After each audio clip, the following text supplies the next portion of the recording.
everybody, and welcome. So lovely to see you here. We're so happy to have you. So, before I even get going on everything that there could possibly be, I would absolutely love to introduce you to everyone who's joining us today, at least that I know of so far. We have the very lovely and the very early on time, Megan! Hello! Yay! Yes! Megan is joining us. And then guess who could possibly else be here but the lovely Tom. Yes. It's all about the cheering today. Oh wait, I did forget. I have my own noisemaker. I'm gonna like gently tap because it's right next to the mic. Yay! This is all I have for a parade. Okay, so nice little hook. So how about we see who's here? Because I see that the chat is already moving and like, oh dear, I may have a hard time keeping up on this today, which is a good thing. Maggie is here. Hello. Yes, we are here now. And she's already told us about her very delicious lunch. Oh gosh. We'll be over right after the show, sweetie. And and then Megan is doing double duty, appreciating the cornbread love. And Tom is here doing double duty as well. Yay.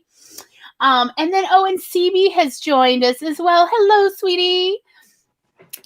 Yes. Got to get that chicken defrosting. It's all about the delicious food. So, hello. It's been kind of a wild week, hasn't it, since we were last here? I mean, I'm not going to lie. Wednesday, Thursday, and Friday were not great for me. I don't know. Did I even talk to anyone other than Tom? No, I remember I did not, because I was not able to really talk like a human being without yelling anything. I even practiced on Friday talking to the TV, and I found that I still started yelling at it about nothing important. I thought you did talk to your other sister.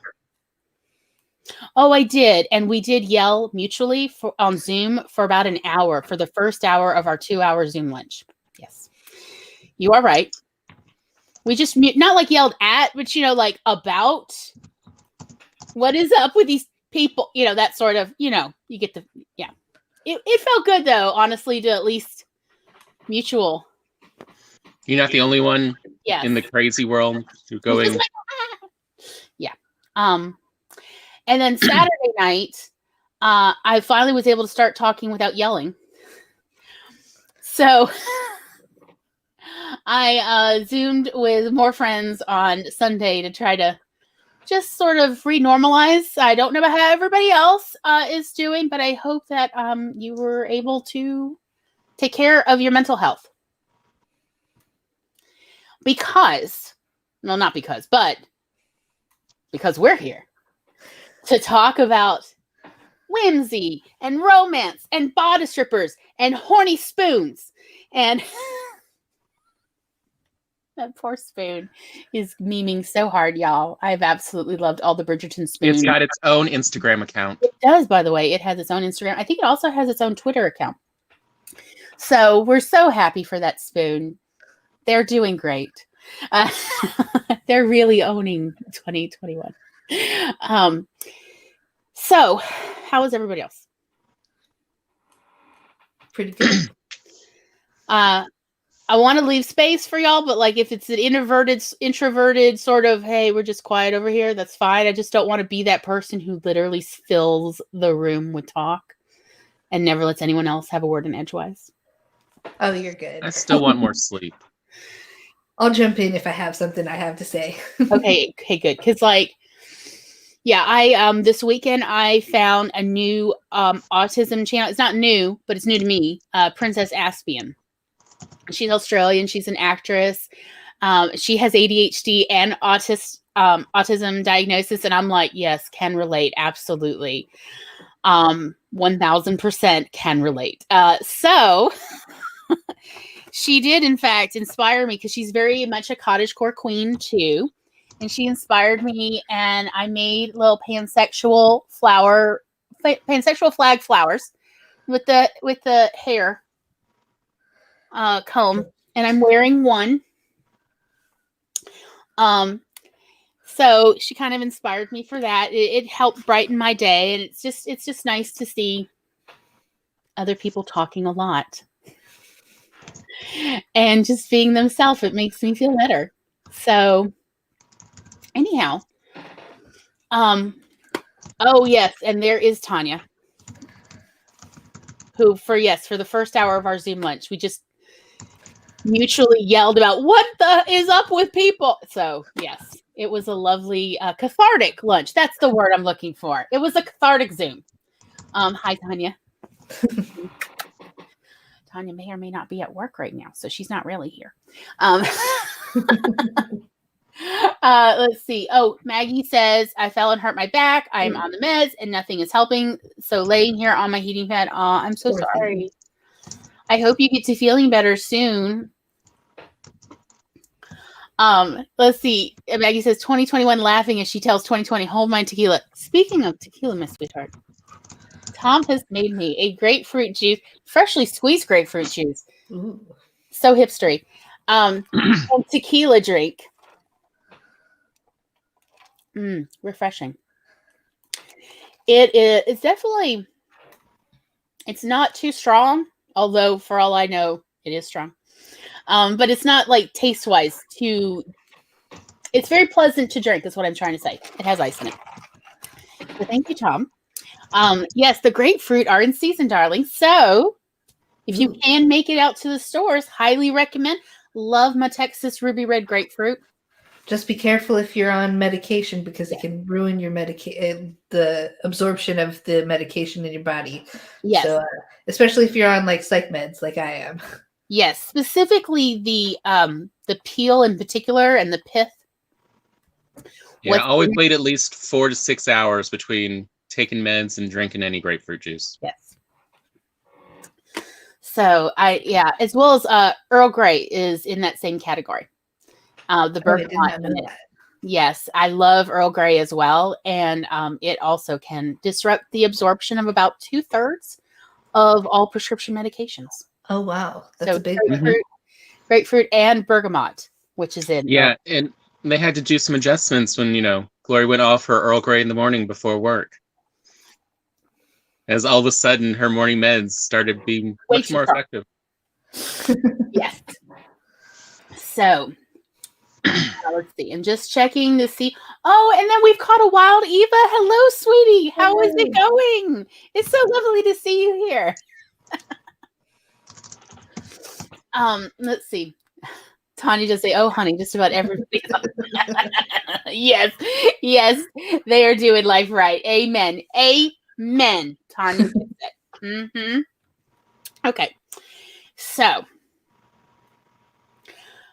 Where shall we start? Should we talk about what we love about Regency era stories? Because I know Megan's a bit of a fan of Pride and Prejudice, and have you watched any other Jane Austen movies, Megan? I've watched most of them, though my memory of them is a bit fuzzy. Once you start talking about them, I'll be like, "Oh yeah, that movie." Right. Have you ever read any of the Jane Austen? I've read all of them, but like the movies, I've kind of forgotten them. It's once you remind me of the story, I'll be like, "Oh yeah, that one." Sure. No, I get it. I mean, I got to be honest. My favorite Jane Austen movie is Clueless. So, such a good movie. It's based on the book Emma. So if you've watched any of the movies, you'll probably go, "Wait, this seems like it's riffing on Clueless, or Clueless is riffing on." It is, in fact. Clueless is in fact riffing on Emma. And I love that Amy, I can't remember her last name, the director brought the story of Emma into the 90s, and it is 90s-tastic, y'all.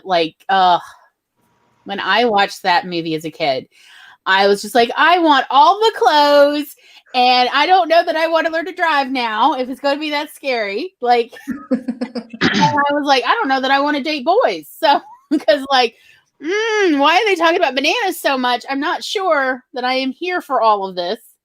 So, It just helped me find out who I am.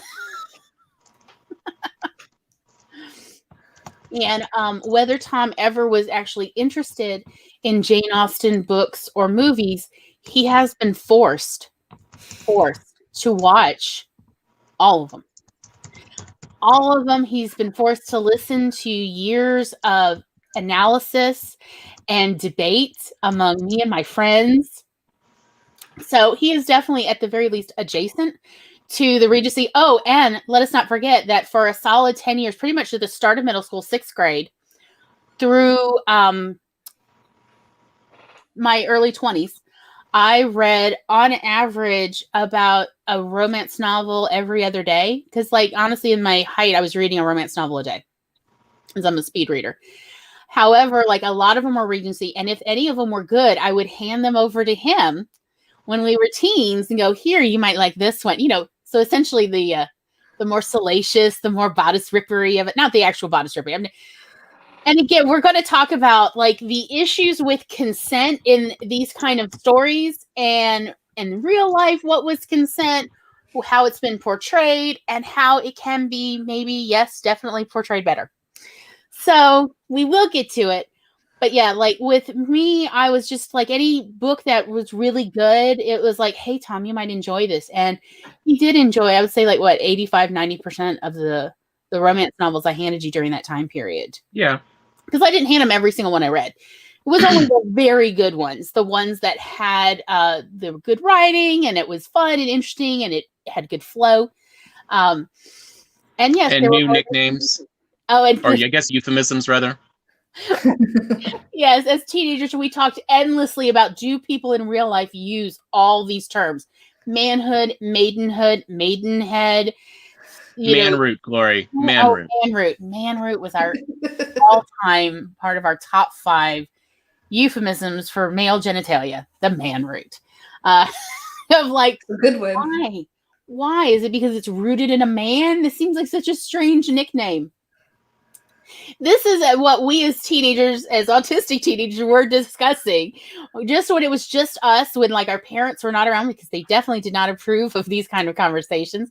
So of course we waited till they were not home or they were asleep to discuss. Can you believe what do you think they meant by this word or that word? As we two clueless teenagers trying to figure it out, which is not to say we didn't understand sex, but we did. We just did not understand romance novel euphemisms. And there are references to these kind of euphemisms even in Jane Austen's novels, as well as other novels, the contemporary novels of her time period.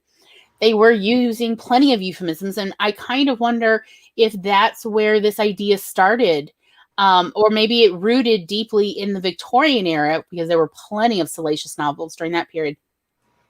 And it was like, yes, let's use euphemisms for everything. And now you'll never know which genitalia we're referring to. Because there were definitely some euphemisms that were like, is that, which part of her body does this? I was actually just reading some posts on, I think like Imager or somewhere, that they had, copied some Tumblr conversations. And they were talking about, feeling old, because like, does anyone still use lemons as a term? And they're like, oh, that brings back, wait, we don't use lemon anymore? What are we doing?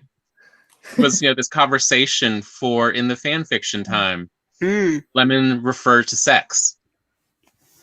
Like where he hands her a lemon, or he like... Well, yeah, they got down... Yeah, they would use it in the descriptions to give people an idea. So like, just like slash fiction actually refers to male originally, or at least, homoerotic.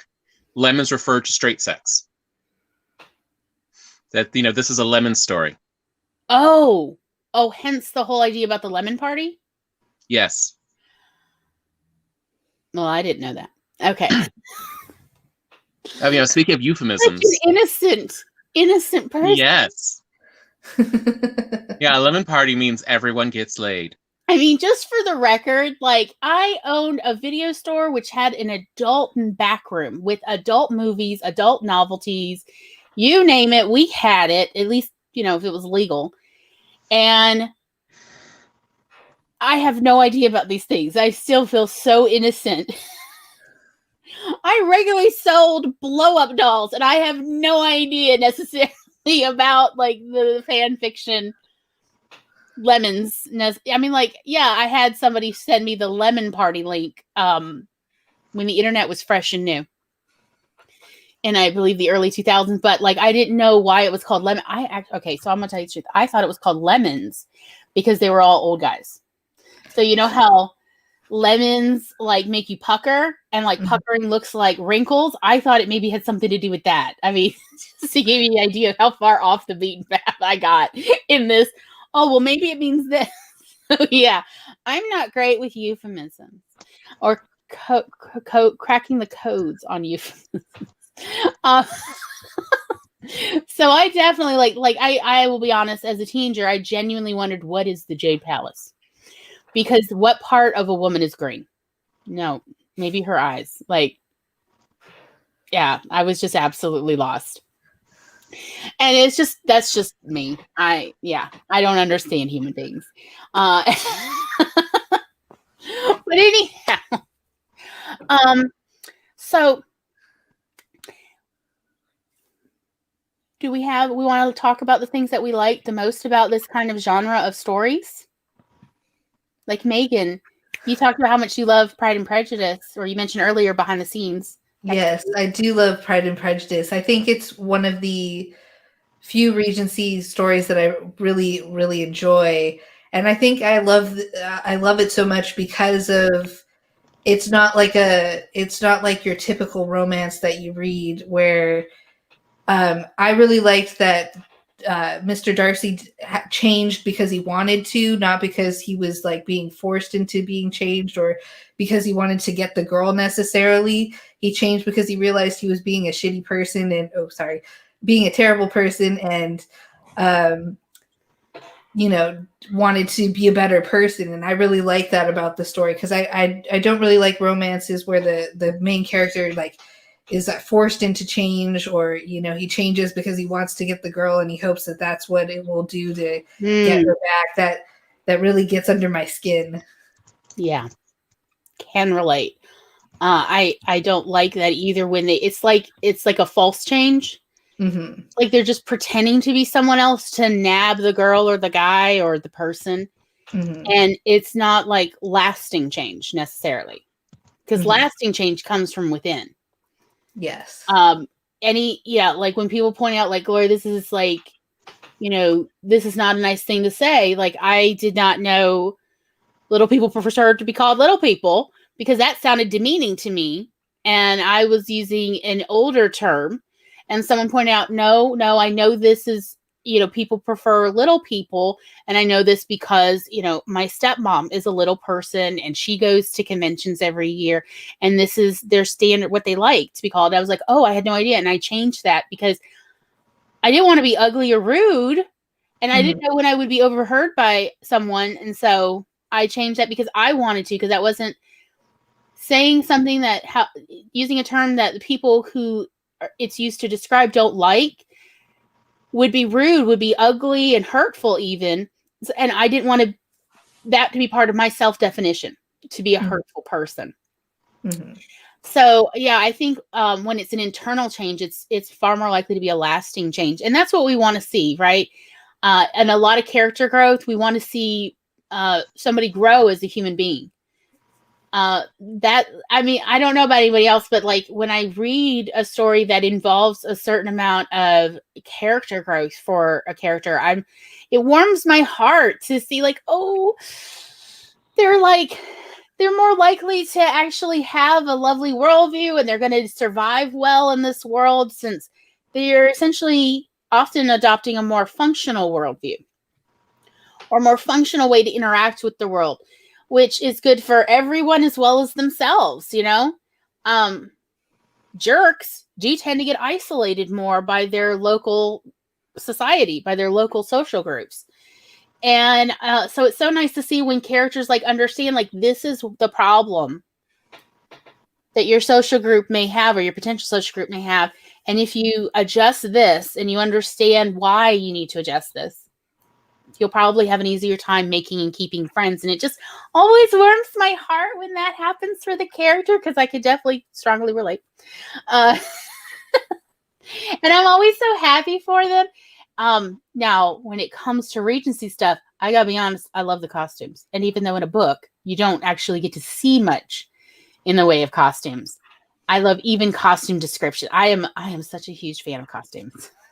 Tell us about the sumptuous fabric. Oh, the diaphanous fabrics and like how they're nearly naked. It was a scandalous time period. Especially if you're dancing the waltz in these gowns, y'all. Like, talk about some rubbing. There was a bunch of bouncing and rubbing going on. Although that said, like, I just want to point out they were not wearing corsets during this time period. Just no, please don't. They were wearing stays, and the closest thing to a stay, honestly, is like modern bras. They were wearing something very similar, maybe not quite as supportive. Since, like, I'm a bigger girl, I'll just tell you, I'm like approximately a double D. So I definitely need, bridge engineering levels of support in my undergarments just to prevent painful bounce. And so like they didn't necessarily put underwires in, but they were putting things that were like proto support, like cording. And there was sometimes occasionally tiny little bits of boning, like whalebone. When we call it boning, we mean actual whalebone in the sides to, again, offer some support for the bigger ladies. But there was absolutely no tight waisting because metal grommets were not widely available. I don't even know if they had been invented by this point, but you can't have tight waisting without metal grommets. That's actually what technology was required to have tight waisting at all. And so what instead of metal grommets, it was simply the fabric. They would use an awl to punch through the fabric, and then they would sew thread or twine or various other things around the hole just to reinforce it, like a round version of a buttonhole. And as you know, if you've ever buttoned something and maybe burst out of it, the button popped, or even that your buttonhole ripped a little or tore, now is a little bigger, then you understand there's no tight waisting because this kind of sewing around a hole, it just can't handle a lot of pressure. So it was really just meant to keep it in place, which was still a bit of a challenge when you're dancing the waltz, since the waltz by its very nature by this point was a very bouncy dance. They were very much hopping up and down together, rubbing on each other's fronts. It was considered a bit of a scandal among the older crowd, and yet the young people, I read extant diary descriptions of when the waltz would only be allowed to be played at balls once or twice, and when every time it would happen, suddenly all the young people that had been wandering around in the gardens everywhere else they've been off to would all just suddenly throng the ball floor, the dance floor, and start dancing together, not unlike at the nightclub now. I mean, let's be honest, young people are young people forever. And then, and there they are rubbing on each other, bouncing around all over. And it was like, can you believe this? And then, yeah. So it was a very popular dance during this fashion history. Yes, before there was, what am I thinking of? Twerking? Yes. There was waltzing. Yes. So before twerking, it was a lot of rubbing, as they're supposed to be bouncing apart slightly. But nobody can bounce that effectively, especially when you're moving in a larger circle. So there's essentially a lot of bouncing and smacking against each other, which was exactly what they were all enjoying. So I know that was my first thought in that last episode when when the main couple is estranged pretty much. Yes. And then she comments like, we're just having one dance, but it's going to be a waltz. And we're just like, is that called because we are doing nothing in the bedroom? We can at least do it in public. I kind of wondered with Bridgerton of like, it's hard to tell what people who were doing the show knew about the time and period and whatnot, because there's definitely so much inaccuracy. So it's hard to tell if they knew that's what they were implying, but that's what they ended up implying about this couple of the Well, if we're not going to share a bed, we can share a dance floor. I mean, it did seem to help them since it start raining during the waltz scene, and so there they are standing in the rain, just like raw wounds at each other, just rain. I felt like she definitely had too many layers of undergarments for it to be historically accurate in the rain, because like I saw nothing. She is dripping wet, and I didn't see jack. And I'm like, well, that's not historically accurate according to every diary entry I've ever read from this time period. Because this was one of the issues why young ladies, even older ladies, were supposed to always be carrying umbrellas, not just to protect them from sun, but just in case sudden rain, because it's England. And because their gowns were so sheer, diaphanous, if they got caught in any kind of rain, it was like, well, now you know where all her birthmarks are. So they do take liberties, which is fine. Look, obviously I have no issue with taking liberties since I enjoyed Clueless, which if there was ever a Regency story that took liberties, it would be the movie Clueless. And also, let us not forget our other very much taking liberties movie, Austenland. Oh, how much we love Austenland. I think everyone here backstage talked about how much they love Austenland. Mm-hmm. I mean, yes, I will admit, I really love the bit during the credits where they do a full version of It's Getting Hot in Here. I missed that part. Megan, we're going to have to find you a link. I'm sure someone has posted this on YouTube, because your life is not complete, for sure, without seeing they are literally ripping their shirts off. The men are ripping their shirts off, dancing to It's Getting Hot in Here. Like, yes, take it all off. Take all those big flowy shirts off. Yes. So, good time. I think they genuinely looked like they were all having a blast, because there's a bunch of the people playing servants who are also just dancing it up, like the older ladies, the older maids and stuff are just, It's great.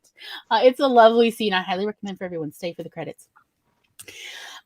So anyhow, Tom, do you have anything you want to say about how much you love the genre of the movies? Anything? I do enjoy the genre, in part because the stakes were always a bit higher. So it's truly a in for a penny, in for a pound kind of storytelling and emotional situations.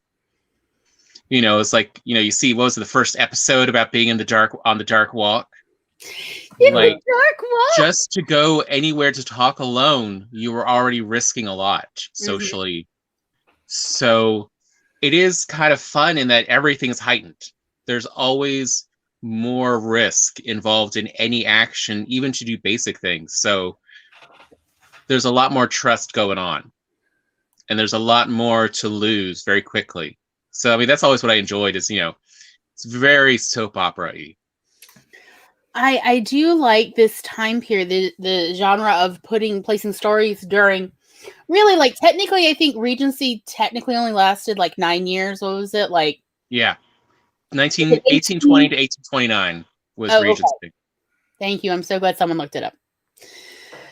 But they tend to, you know, qualify like 1795. Yeah, I pretty much know when the dresses looked like these high empire, excuse me. I will never pronounce French right, probably.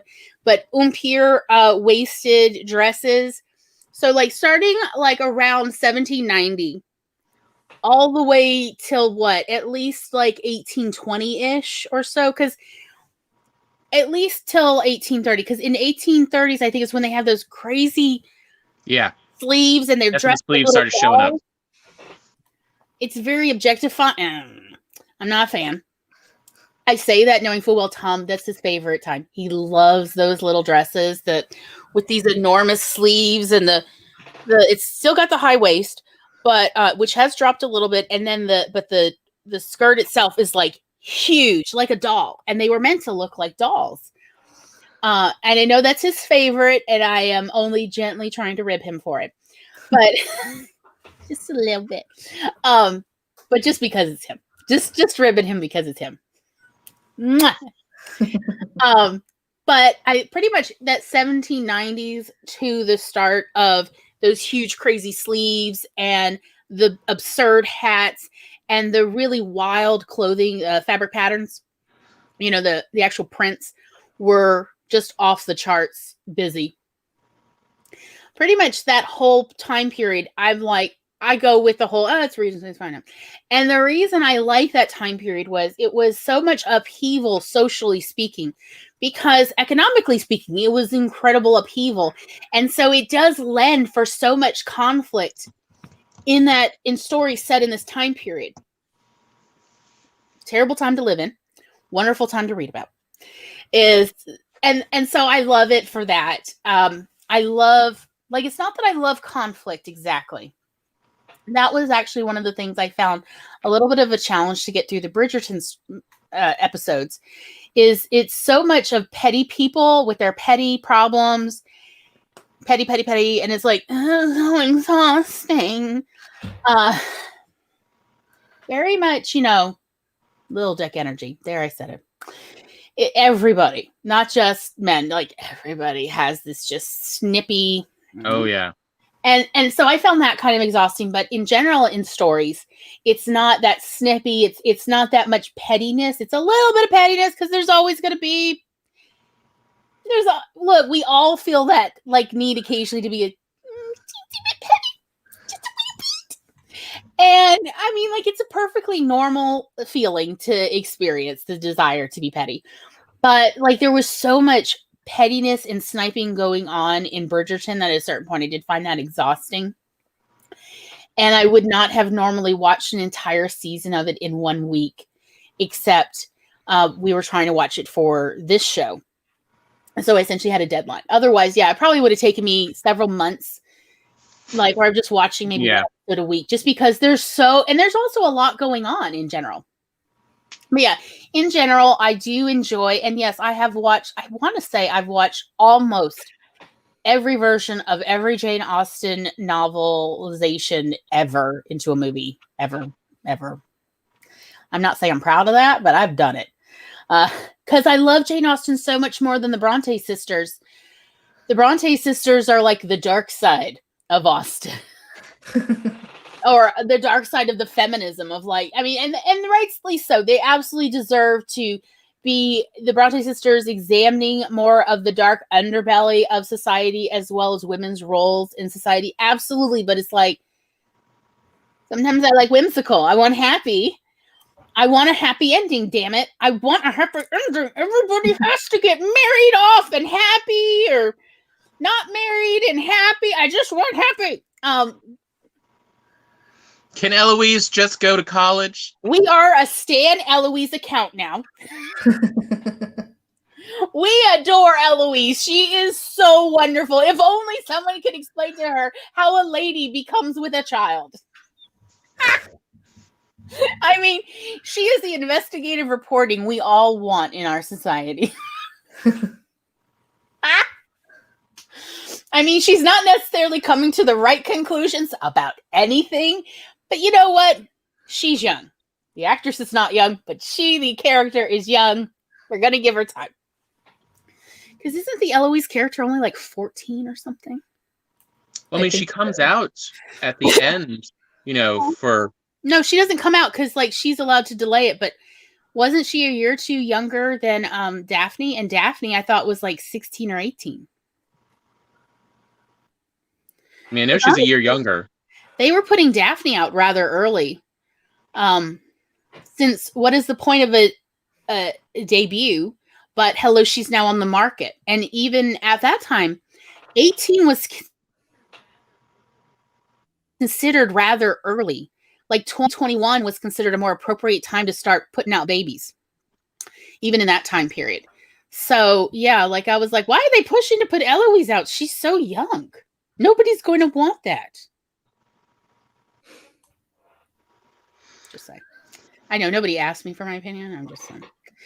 How about, now that we have talked about what we like about the genre, as well as, of course, let's be honest, We do love us a couple good sex scenes. That's all. Yes, I want to watch all the characters make out. Mm-hmm. Get it on. I got to be honest. I'm the kind of person that's like, I even want to watch the evil characters make out. I want all of it. I want to know everybody's getting a little somewhere. I guess that's just the pansexual in me. But so how about we do a 15-minute break, and then we come back and we start discussing maybe consent, ableism, how to fix these things in stories, because why are new stories in this genre using some really old-fashioned dysfunctional ideas of how to be? There, I said it. Okay. So I got a new timer, y'all. I found Immortal Timers, or at least I was reminded of them. And they put out a bunch of stuff. Yes, there we go. Okay, this one is enchanted, y'all. So get ready. All right. Are we ready? Yep. Yep. Okay, good. All right, in 3, 2, 1, sprint.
Beep, beep, beep, beep.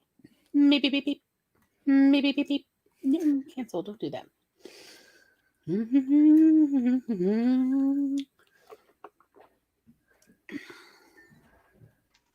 Hello. How did everybody do? Pretty good. I got my Jane Austen mug. Oh, lovely. Extra points. Yeah. I was just doing some double checking on when did women debut in Regency. Uh-huh. And all it says is late teens.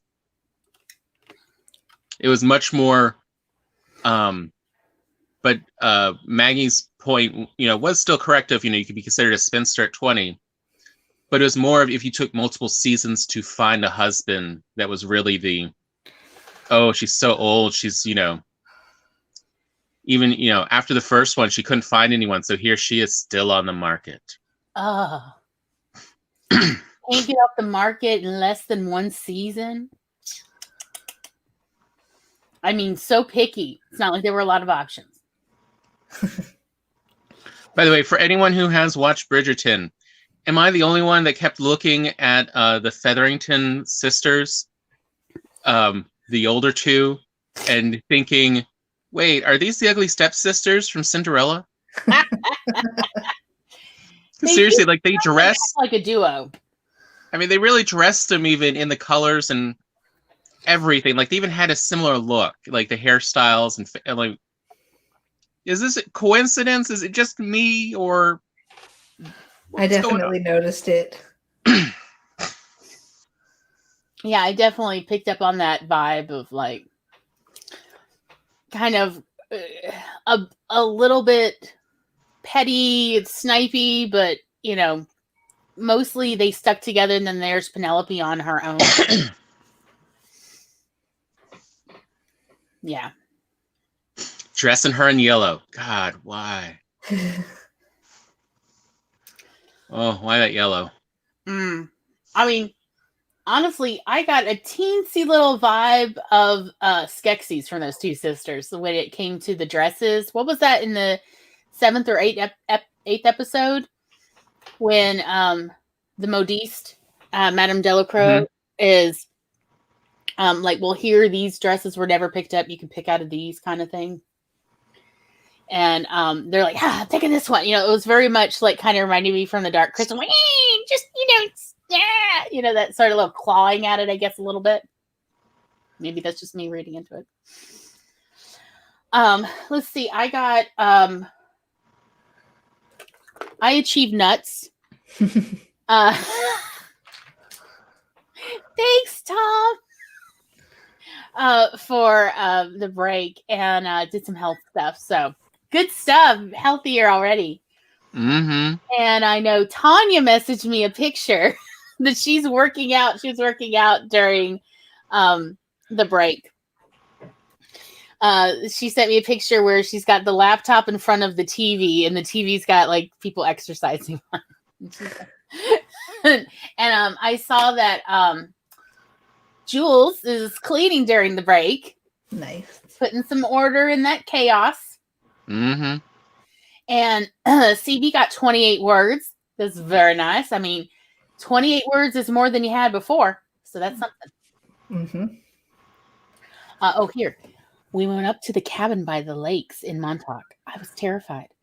I felt like I could lose Pepper at any moment through my own stupidity. Yeah, that's on brand for I suspect anyone Pepper dates. No, I noticed they look like the ugly stepsisters, and one sung like one too. The singing, y'all. Ooh. Like of the sisters, not all the singing, because like I don't know. Colin wasn't much better. At least he was on key. True. Look, Colin was a good man for a boy. So young and that. The whole time I'm like, catching toast. What are they talking about? Anyway, in that song, it's just okay. I don't know. Anyway, so what should we talk about first? I There's don't know. so much. There is so much to talk about. Why don't we talk about consent? Ooh. Because Jump right in there. Just go with the most awkward possible stuff. well, for me, it's also the part to me of like everyone keeps acting like consent is such a modern concept. When you watch Bridgerton, it's all about consent. Every bit of this. They called it honor, but it's still all about consent for both genders. Yes. Like, this is not a new concept as much as, some people for some reason keep pretending it is. And that's to me actually what's more interesting is just the part of, oh no, it's laced throughout the story. Well, one of my favorite parts of Pride and Prejudice is how Jane Austen shows consent for that time. You have Mr. Collins who, proposes, and he won't give up until basically her father steps in and puts an end to things. So he like doesn't respect Elizabeth at all. And then you get Mr. Darcy who, when she says, no, I would never marry you, he's like, oh, okay, like I'll leave you alone then. Basically, he doesn't need to go on. He just asks for a little more clarification, and then he's like, okay, I'll go. And then when he gives her the letter, even the way he gives her the letter, because that is kind of inappropriate for that time too, to, be exchanging letters. He's like, I'm not going to repeat the sentiments that I had given you before. This is just an explanation of what happened between Mr. Wickham and I. And I think that's a great example of consent in the book. Yeah. I agree. I think you put it perfectly. And you see the exact same storylines they pull in Bridgerton. Of, especially the first couple episodes, and who is the punching bag? Oh, what's his Burbrook? Yeah, Burbrook. Oh, don't you just love to see him tormented? I mean, he brings it on himself, but like, yes. I just like every time he shows up in a new scene, he's even more beaten up. Bruise. I know. I was kind of sad that halfway through the season they stopped with this little shtick of like every time we see him, he's got like another injury or he's about to get another injury through his own mouth, and I'm just like, "Aw, no more Burbrook stupid." I really enjoyed. He just keeps walking into it. He's just so pig-headed. No, you know what? I don't want to denigrate pigs. Pigs are, smarter and have more manners than that. He's so man-headed. No, I'm teasing. He's just such a jerk. And I love that. I love that they had somebody that at least for the first couple episodes, everyone could just enjoy, like, look at his stupid face. Well, I believe like there was a meme of, if 2020 was a person, and there's a picture of Burbrook. And I mean, you have to admit, he does look like he's a mix of halfway between the people in charge of the U.S. and, Britain. Yeah. Yeah. He's got that hair that matches. So, yeah. But no, that's why I liked it, was I enjoyed like how much they brought up this, no, there's a lot about consent, and there's even formal rules about how you gain different levels of consent and what you go through. And then again, this is part of the genre. Okay, so I'm just going to say this whole episode spoilers. For real. This episode of our show is spoilers for everything in Bridgerton. And if this is going to ruin it for you, if you're the kind of person that spoilers really can spoil it for you, turn it off now. Come back after you finish Bridgerton, because no complaining in the comments. Okay, no. But in the meantime, we're going to go on and we are going to spoil the hell out of this show. We're going to say we're spilling all the tea. We're going to tell you everything that happens because, let's be perfectly honest, we are about to bitch about some things. So, just fair warning, this is what's going to happen. And also, if you haven't watched any of the Jane Austen novel, read them, or watched the movies, we are going to spoil the crap out of it. We're going to spoil everything. Austenland, we will spoil the show for you. I'm even here to spoil Dickinson for anyone who cares. I am going to spoil it all, and I'm not going to think twice, and I'm not going to give spoiler warnings beyond this. This is your last and only spoiler warning, because the whole rest, at least the minimum of the next hour or two, that is all I am going to do. Because I'm going to tell you everything that happened and how that compares with the reality of what was happening in the actual time period, or at least what we have of remaining papers about what people were saying. Because that's all, we don't have a time travel machine, unfortunately. I'm very disappointed in this lack of my own time travel machine. However, still has not happened.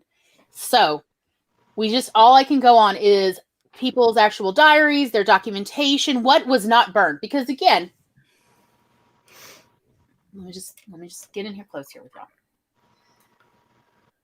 It was very common, just like in now, when people die, they're like, please destroy my hard drive.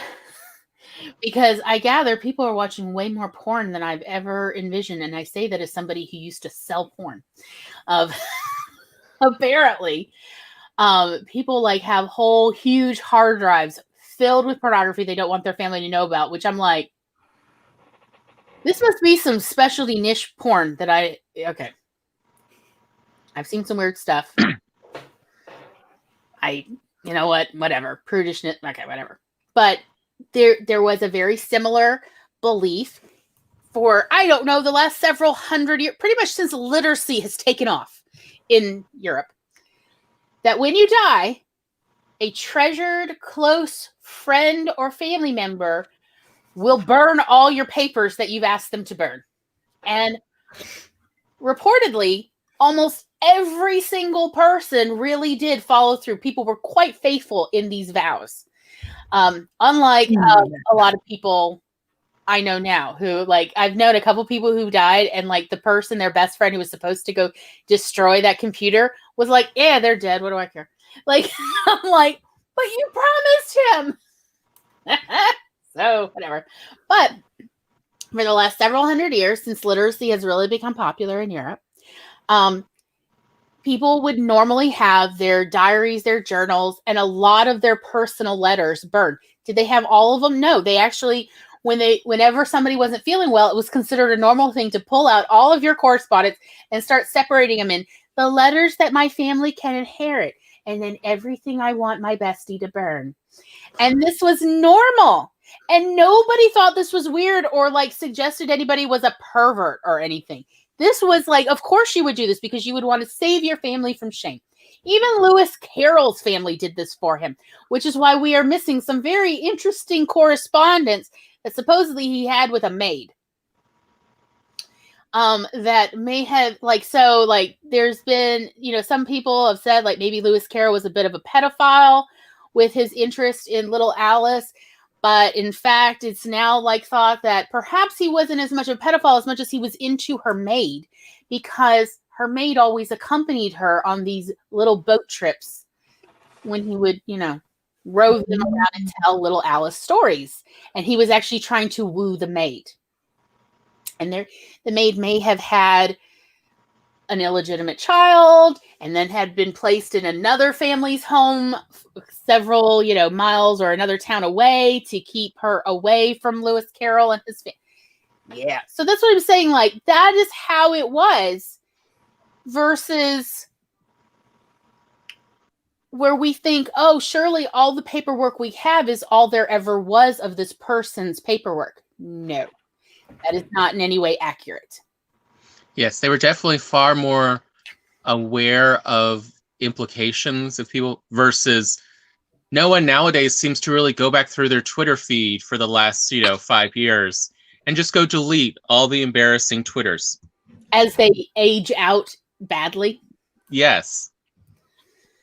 Versus, should it not become just like a regular thing of just whenever you're sick, go through your last couple years of Twitters and going, let me leave that. none of those need to stay around. That was a different time. Nope, delete, delete, delete. Somebody's car is going off. Is my mic picking it up? A little. Sorry. That's okay. I didn't notice it until you mentioned it. It's been going for like at least a solid minute, and I'm like, wake up, fix your car. Somebody's obviously knocked it or whatever. But anyhow, sorry about that. Hopefully the car will get tired soon. But anyway, so that was simply my point. Like, it's actually, this is a side. Let me just tell you now, this is a tangent. I had fully owned this. I'm about to go on a tangent that doesn't directly have anything to do with the Regency time period as a writing genre, or writing setting. It drives me nuts that so many people, not even really historians as much as other people, are trying to queer erase people's relationships in past time periods. Like, not just the Victorian time period, but Regency and the Restoration time period, whatever, everybody else, of like, oh, they were just good friends. Like, again, yes, no surviving paperwork, no surviving correspondence, because they knew full well that an inappropriate sexual relationship or romantic relationship that they had with somebody of the same gender would like bring possible embarrassment to their family, and they wished to protect them posthumously from that. So they destroyed it because, they were just grateful that their family, if their family tolerated it, that their family tolerated it and was fine, and, even allowed them to bring, their special person to family holidays and events like everyone else's spouse. But, it was sort of, there was, more of an abiding idea of, it's just within our family. We won't like make this public, but within our family, it's absolutely fine that you bring your girlfriend or your boyfriend or your person, that it was just normal. It was okay. A lot of families were actually quite comfortable with it. But on the other hand, they felt vulnerable to outside critique. And so on the outside, they simply referred to as, my daughter's friend, my daughter's closest bosom buddy, or whatever. But I mean, within the family, everyone knew. Nobody had an issue or nobody questioned it. And frankly, if somebody had an issue, they simply weren't, hanging around that person anymore, especially if they had the financial means to not socialize with them. So it drives me nuts every time they're like, oh, all we know is they were just best friends. And, such and such always went over to her house and they held parties together there and she would stay for weeks. Like, y'all, I've had some really close friends in my life. But I'm here to tell you that I'm not staying at a friend's house for weeks unless it's more than just a friend. And I'm saying maybe that's just me. Asexuals aside and gray sexuals aside, I'm not trying to say, oh, well, they can't possibly be. But again, they're still on the queer crowd. They're still in the queer community of saying they can't possibly be, or that there were no real gay, lesbian, of any kind of queerness in the past drives me nuts. And they were there. We've always been there. It's fine. Get over it. Also, the only thing the rich families cared about was, as we saw in Bridgerton, they did at least bring up there, all they're concerned about is that there's an heir to inherit so that it stays within the family, because only direct male heirs could inherit, as is, the end of Bridgerton's first season. One family's going to lose it all because there's no male heir. Right. No one's even married a man for him to inherit the title and the land and property. So they're going to lose everything. And what we see with the artist, I can't remember the artist's name. Oh, is it Wiley or something? I can't remember. That one of the younger Bridgerton men become friends with. Mm-hmm. He's married, but his wife knows he has a very good friend. And it's, a reasonably public secret. It's just nothing, though, that can be talked about. because as long as he produces an heir, they're fine. Yeah, Versus, it's Anthony honestly more- Bridgerton was a total slacker, not finding someone already. Yeah, it seems strange that, because, like, I don't think it had been so long since the Bridgerton father had died. It just didn't seem like it had been like a decade. But maybe I'm mistaken on that. But it seems like surely Anthony would have already been aware of a level of expectancy about when are you going to find someone to marry and make an heir. Because certainly people's social lives did not die at the point of marriage then. Yeah. And in fact, we see that actually brought up in Bridgerton of, like, the married ladies have their own social circle. And it is just as wild as everything I've ever heard from real life about it. Like, yeah, there's gambling, there's drinking, there's smoking, and frankly, there's a bunch of sex. There's a bunch of sex going on at these afternoon teas. And that is actually, like, a little personal information. When I was young, because I had read so much, historical documents and stuff, afternoon tea was the thing that I called it when I would, have a little fun with my girlfriend. Like, oh, do you want to get together for a little tea? And that's what we called it. So I always thought it was so funny, like, when, like, spilling the tea and drinking tea, like, became a thing just very recently in the last few years of, like, oh, well, this has totally changed its meaning now.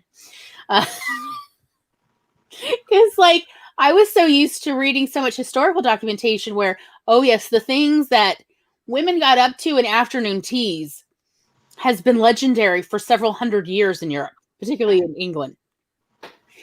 And it just was considered normal. Like, that's the ladies' time.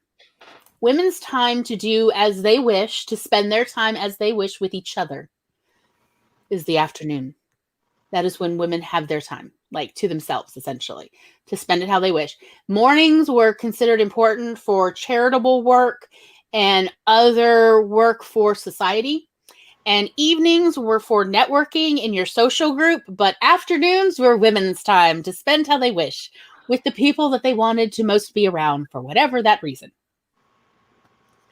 So, anyway. So, consent. Okay. Of course, rape has always been around. For reals. And spoiler, or trigger warning, excuse me, wrong one. Trigger warning, we are going to talk about it. So if anybody wants to just take maybe a 10-20 minute break, we'll try to wrap this conversation up about rape and sexual assault over the next 20 minutes and then move on. So if you need to take a break, or if you're watching this on the replay, just fast forward. Tom will have, like, a little mark so you know when to pick back up.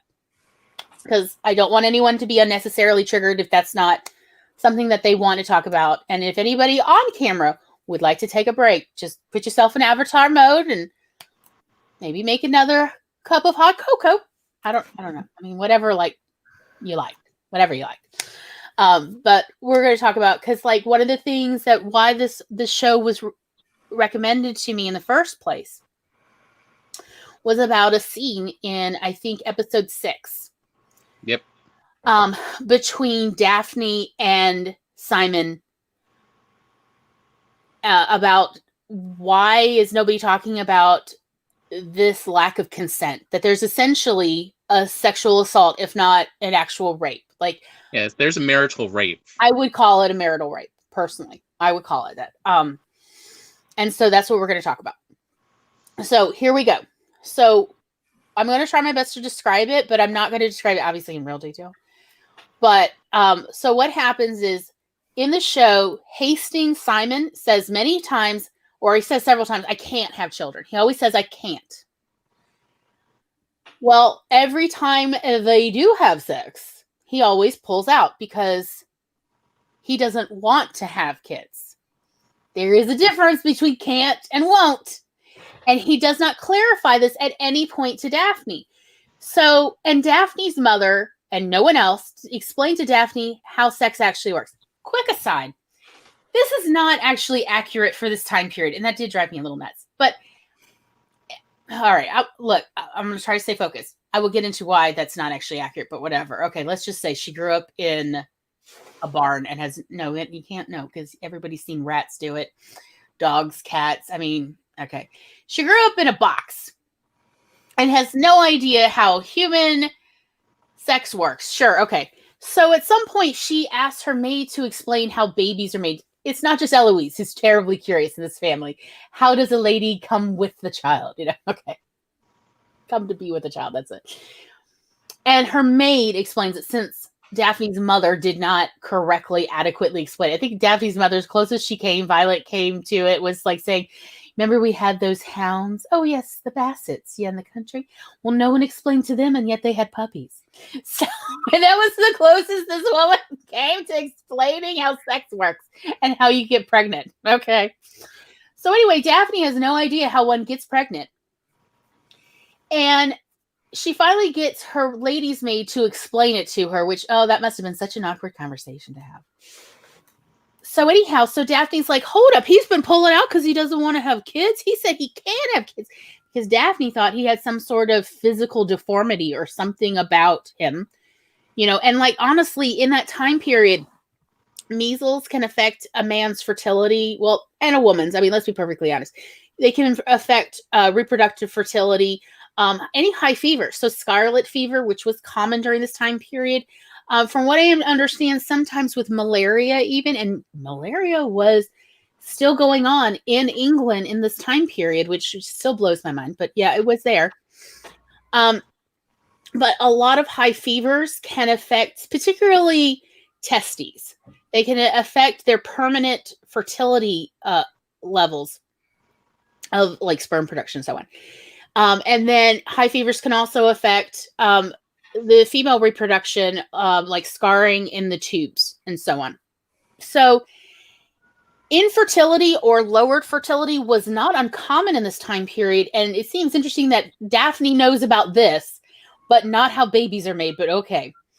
And so Daphne is correctly thinking like, oh, he must have some deformity. Maybe he got an infection or something. She's not sure what's going on because he hasn't explained it and she hasn't asked. And they are on their honeymoon and they still have not had a conversation about fertility, which is because they're too busy boinking all the blessed time everywhere. Like at a certain point, I was actually surprised there was not a scene of them just doing it on the dining room table in front of the footmen, and the footmen are having to just look around. Like, it's so awkward. I feel so bad for all the servants in the manor because this is like, whoa, moving on. You see it a couple times, and the servants are like, oh, we have to move on. Because they can't do their job because these two are boinking. They're like christening the entire blessed estate. Okay. Every room, Gloria. You got to get every room. There's a lot of rooms in this manor. Okay. And the outside. Don't forget the gazebo. Good Lord. And just that tree. That poor tree. So anyway, they've done all this. She hasn't gotten pregnant because he pulls out. I'm just here to tell you, pull out is not that reliable a method, especially over long term. Please do not think like this will work. It will not work for you over a year. Like, guess what? Sperm finds a way. But anyway, long story short, so now Daphne knows how babies are made. And she's like, wait, is that what he's been pulling out? Because he doesn't? Wait, what's going on? So what does she do? Does she talk to him like, honey, I'm getting confused about why you keep pulling out. You say it doesn't hurt, orgasm, whatever. Well, why do you keep, does she have this conversation? Is there music? Yeah, there's an ice cream truck. Oh, there's an ice cream truck in my background. Sorry. I didn't know if you could hear it or not. Okay. As long as I don't get a copyright strike, I don't care. But anyhow, so, where was I? Let's see. Let me pick up that train. Okay. So instead of having a nice conversation, which, spoiler alert, I was once upon a time married. And this was way before Bridgerton ever came out, even in novelization form. And I was told by my then new husband that he could never have kids. Did I do what Daphne did? No, I did not. I had a real conversation with him. I did not hold him down and not allow him to pull out, which is exactly what Daphne did. She got on top of him and they're having a good time. And then he's like, Daphne, and she's like, mm. And you can see the look in her face. And it is not a happy, pleasurable look of, oh, wait, I need to move. It was, no, she's staying there. It is very obviously, as someone who has been raped several times, the face of a rapist. And he's upset. He is understandably upset about this. And they have a fight. And she takes umbrage at how dare he not communicate with her when she is the one who took away his ability to consent to whether he wanted to have a baby with her today.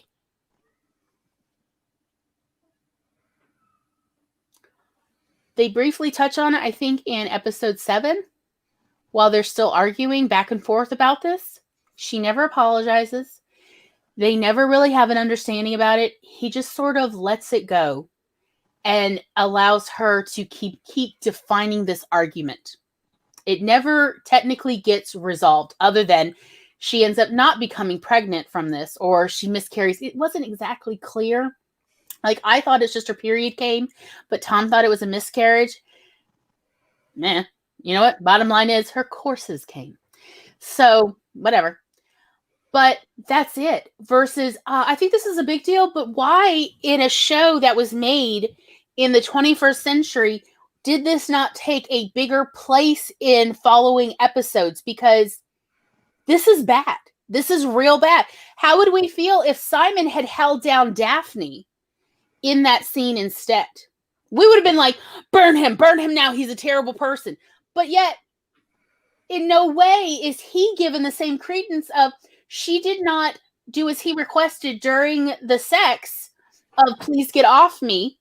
At the point right before he orgasmed, he did not want her on, and she refused. She actively, you could tell in the scene, she refuses to get off him. She holds on tight.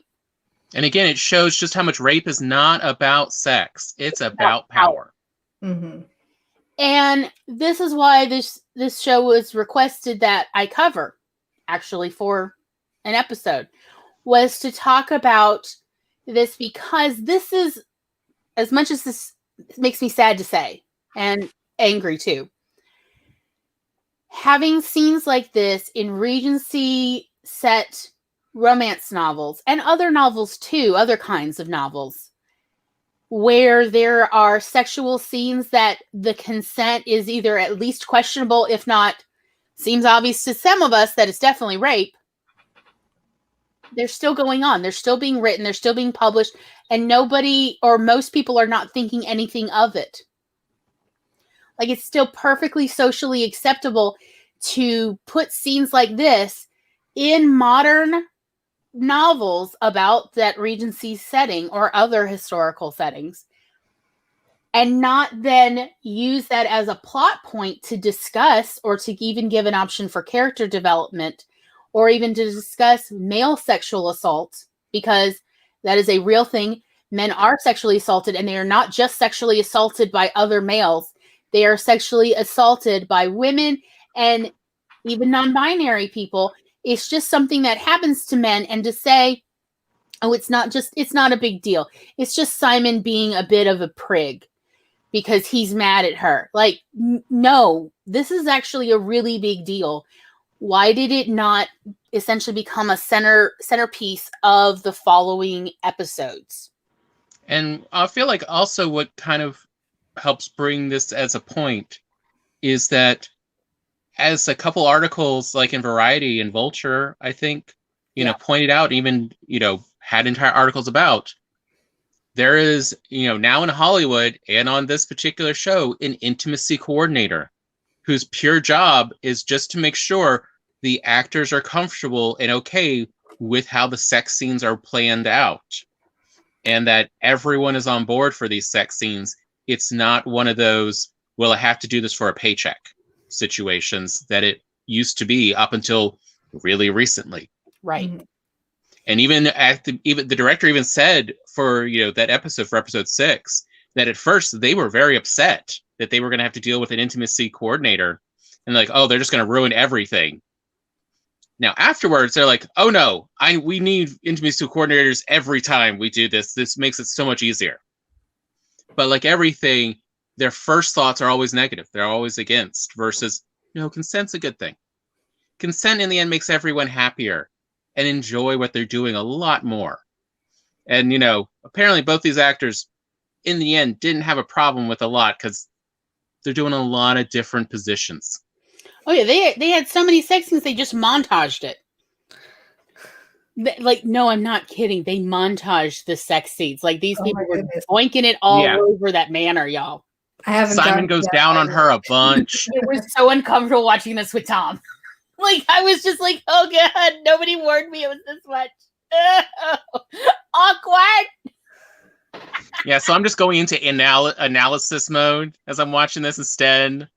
Like, there's definitely one towards the end where they're trying to actually make a baby, and I'm just like, I'm pretty sure he's got his hand on her hip. Oh yeah, that's right. Yeah, to move her forward, so it looks like he's thrusting.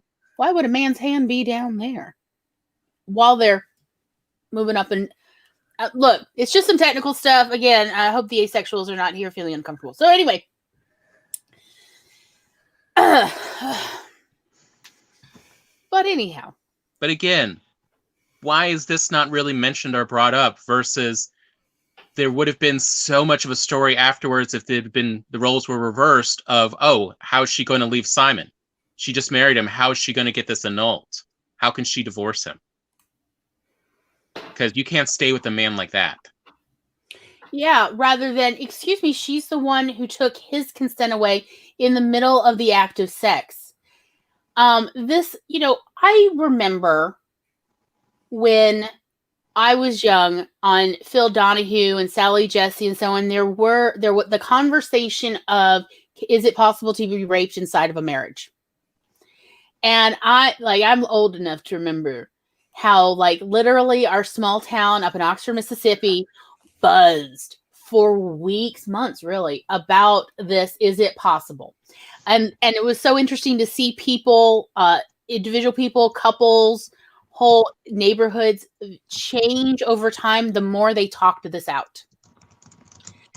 But I think it really, obviously it still needs to be part of the conversation about, just because you've married someone doesn't mean you've given a blanket consent forever for the rest of that marriage. And in fact, I have had this conversation in my marriage about consent has to be every time, and consent can be removed at any point. Versus this idea of, no, once you've given it, once you've walked with a man on the dark path, you have given up all future consent removal option. No. But I feel like because the way the Regency setting is portrayed, it is a really lovely setting for having a story about consent, about sexual consent in particular, because they do have these formalized manners and etiquette. So if, say, a character is walking out, maybe further out from the party, maybe along the dark path, and a man follows her, again, she did not invite him. I am not consenting to this, so you need to leave. You are not welcome here. Go away. And him refusing to is jeopardizing her reputation right there. So there we have the softest toe dips into what is consent and what is not consent. And this whole idea of men don't understand consent, or men back then didn't understand consent. Oh no, they did. Because anytime, a man crossed another man about consent, they had to duel. Do you understand? There was dueling because a man did not adhere to another man's consent about some behavior or some altercation they were having. They understood consent very well. So this idea of consent is new. And also we're just now teaching our men in the 20 teens, or we're just now teaching some people in the 20s, the 2000s and the 20 teens about consent is really not giving the benefit to all of our society. No, everyone has been familiar with consent. And the people who say, oh, well, I didn't know about that is excuse me, are you kidding? I love the thing I heard a couple years ago about men have always understood consent, and the way you know this is true is ask a man about consent if a straight man walks into a gay club. Oh, he suddenly understands exactly what consent is. Men have never not known what consent is. And siblings have always been concerned about, consent and everything. I mean, I still love that joke of Jeff Foxworthy. If you've ever had to haul a bucket of paint up to a water tower to defend your sister's honor. Which I'm sorry to say, Tom actually has had to do something similar. It was an ex-girlfriend who spray painted the outside of the video store. Oh my goodness. For real. She was mad at me. Well, there's a reason she was my ex, okay? And she thought that because she spray painted the hand-painted we had a hand-painted mural with a dragon and a princess on it on the outside of the video store. Yeah. She thought, she had ruined the mural. And I just, took a little bit of paint, just very carefully touched it up. No one could tell. You couldn't tell she'd graffitied the video store, the outside the video store. Yes, it did in fact happen to us. And it was when I broke up with my, one of my ex-girlfriends. Because again, she was getting into drugs, she was getting abusive, and yes, she was not paying attention to consent, and it was becoming a big problem. And so I had to break up with her. And she then graffitied the video store where I worked, which I owned. And I'm like, Tom, we have become the Jeff Foxworthy joke. I'm going to need you to go to the store. Because Tom was the assistant manager at the video store at the time. I'm like, I'm going to need you to go to the store and go pick it up on your way to open the store. Because, the lady who actually owned the building, who was in the gas station next to us, had called me at 7 a.m. to say someone has graffitied your store, your mural with these terrible, ugly words. And I was like, oh, I know who did it. And I was like, oh no, we're going to have to paint over the mural. Yes. She signed it, by the way. We know who I'm not trying to slander anyone. She signed it like an idiot. Why would you initial your work? Yeah. And so there I am just going, oh wait, no, I can fix this. So, yes, consent. It's a problem in a variety of relationships, and no one is without challenges in it and, conversations about it. And this is how it's always been. It's always been this because we're dealing with humans. We're talking about humans, and humans are humans. We never really change as a species. Our brains are wired however they're wired. This is it. This is us. Thousands of years. Tens of thousands of years, more than likely. It's just the technology's changed. So,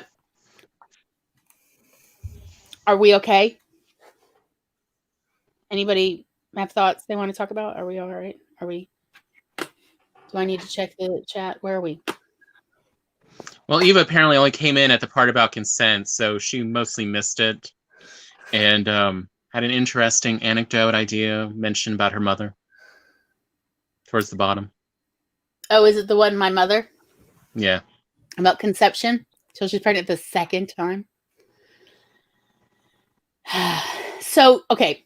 This actually brings up why I said it's not really historically accurate to say that Daphne probably in real life, a real life counterpart of Daphne would not have known how babies were made. Okay, so, all right.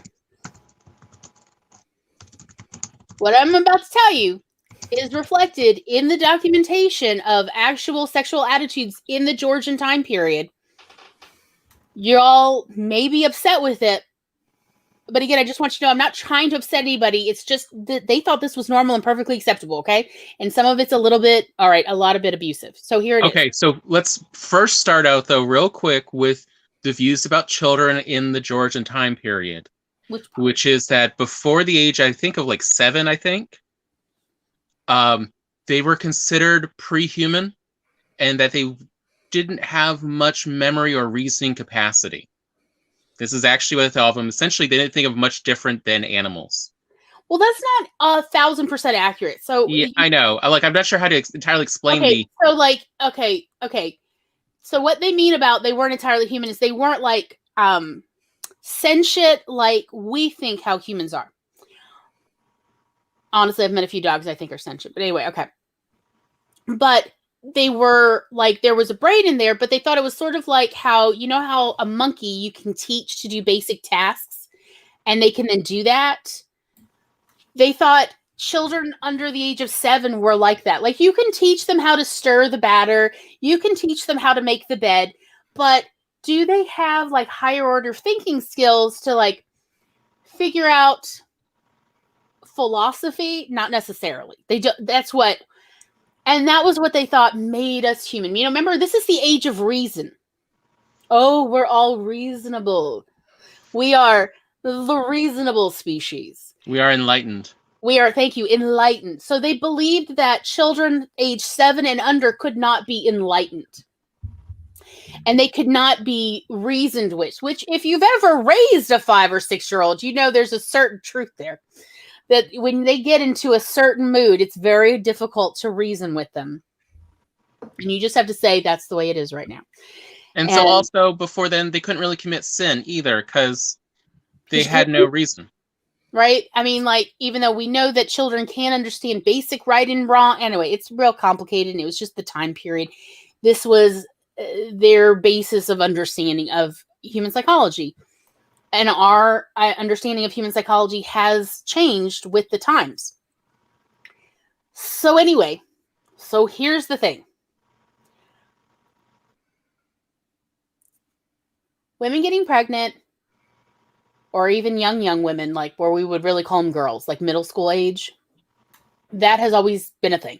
That's always, I mean, it's not healthy. It's not good for that girl's body, and let alone her mind. But some females are capable of getting pregnant at a very young age. This was a concern among the aristocracy for several hundred years. And so they were concerned that someone would prey upon their womenfolk and get them pregnant by accident. And they knew that pregnancy at that young age was very unhealthy, and that the mortality rate of women, of girls, of females who get pregnant at a young age in their early teens, that their mortality rate is much, much higher. They're not as likely to even survive giving birth, let alone being able to give birth again, let alone living a healthy life. They knew that those women tend to be shorter. They already understood. Statistics had already been invented. So in order to prevent females, from being bamboozled, shall we say, into getting sexual acts without realizing these are sexual acts. Starting, I want to say in the mid to late 1600s, there was a social philosophy change, and they felt that it should be important for children between the ages of, say, 5 and 7 to witness orgies so that they would know how sex worked. Or if orgies were not, and I'm not making this up, I am dead serious. And if orgies were not available, because by the way, orgies were just considered sex parties. Like you have afternoon teas and balls and galas. It's just that was how they socialized. The child was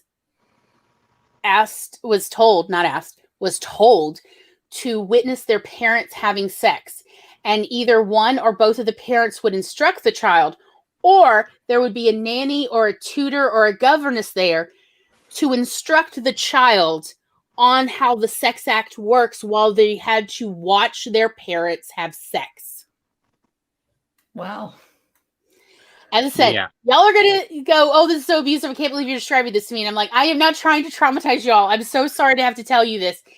As a victim of pedophile abuse, I do not want to tell you about this, but this was the mores, this was the morals, ethics, and principles of this time period, particularly among the European aristocracy. It wasn't just England. It was all of Europe, pretty much, since, frankly, they were all sort of interrelated anyway. This was how it was. Louis XIV, the Sun King, or the Sun King, Yeah. regularly attended public orgies. It wasn't like public like we would think, like anyone can come in. It was, at Versailles. It was at manors, and like regularly saw his own parents participating in orgies until right before his 8th birthday, when he said, "I do not wish to see this anymore, and now I'm old enough to say so." And so he stopped attending. But like people used to delight when they would see the little Louis show up to their orgy. They're like, "Oh, he's here." And he would be in a balcony or something, and to get to watch, sometimes with his little toys to watch for reals. And he wasn't the only one. This was just considered normal and part of an important education, and not just for males, for females as well. So it also brings up a major aspect we had watching Bridgerton, because Gloria and I really like historical documentaries. We just like learning about other cultures and, how different groups acted back when, because a culture is a large group, diverse amount of interactions based on the situations that are present in that society. And so watching Bridgerton, all we kept noticing was, this is not actually Georgian. This is not Regency. It has the look of Regency, but it has the morals and the behaviors of Victorian. This is actually Victorian times and mores placed in the Georgian time period. But the way they're acting, everything, that was Victorian. So, what the Victorians did was they reframed previous time periods, because what happened was the Victorians became incredibly conservative, like shockingly conservative compared to previous historical time periods. Like for their own grandparents were like, "Oh my gosh, why is this so conservative?"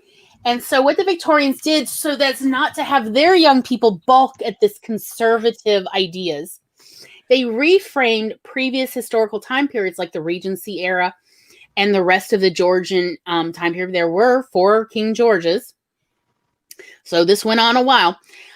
They reframed them to make them appear more conservative than the Victorians, when in fact the Victorians were the most conservative. And I saw a great little article that had a great point, which was, for Europe, the sexual revolution was the Regency time period.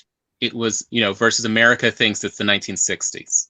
But to Europe, the sexual revolution was the Regency. Mm-hmm. So what we are doing is we've now viewed the Regency and the rest of the Georgian era through the lens of the Victorian era framing. So what we are really at this point seeing of the Regency era is we are seeing it as Victorian, but with different costumes on. It's not in any way accurate of the real historical setting. It is an absolute fantasy because this never existed. The Regency era, as we think of it in novels, and I'm not talking about Jane Austen, I am talking about like modern written novels, it's really the Victorian idea of how the Regency time period was. And that's why I say it's going to shock you. You may be upset, of course we would all think it's abusive, but it's, more than that, it's going to be shocking because it's so far off from not only how we think now, but also how we think of this time period, of just think like children were regularly attending orgies. Also, there were regular orgies all over. Yes. Okay. So let me just real quick, because I just need to get it out. Why were they having so many orgies? What you don't know, what I haven't said, is because there were so many pregnant women who attended these orgies. Okay. What is the word? What is the Greek word? Phylogeny. Thank you. Which is just simply inheritance of physical characteristics. So there's this Greek idea that's been around for like literally millennia, that when a pregnant woman has sex with someone... Actually, no, just when a woman has sex in general. Okay. Hence why she needed to be a virgin and not have slept with anyone else, because otherwise she would be getting the other people she has slept with heirs as well forever afterwards.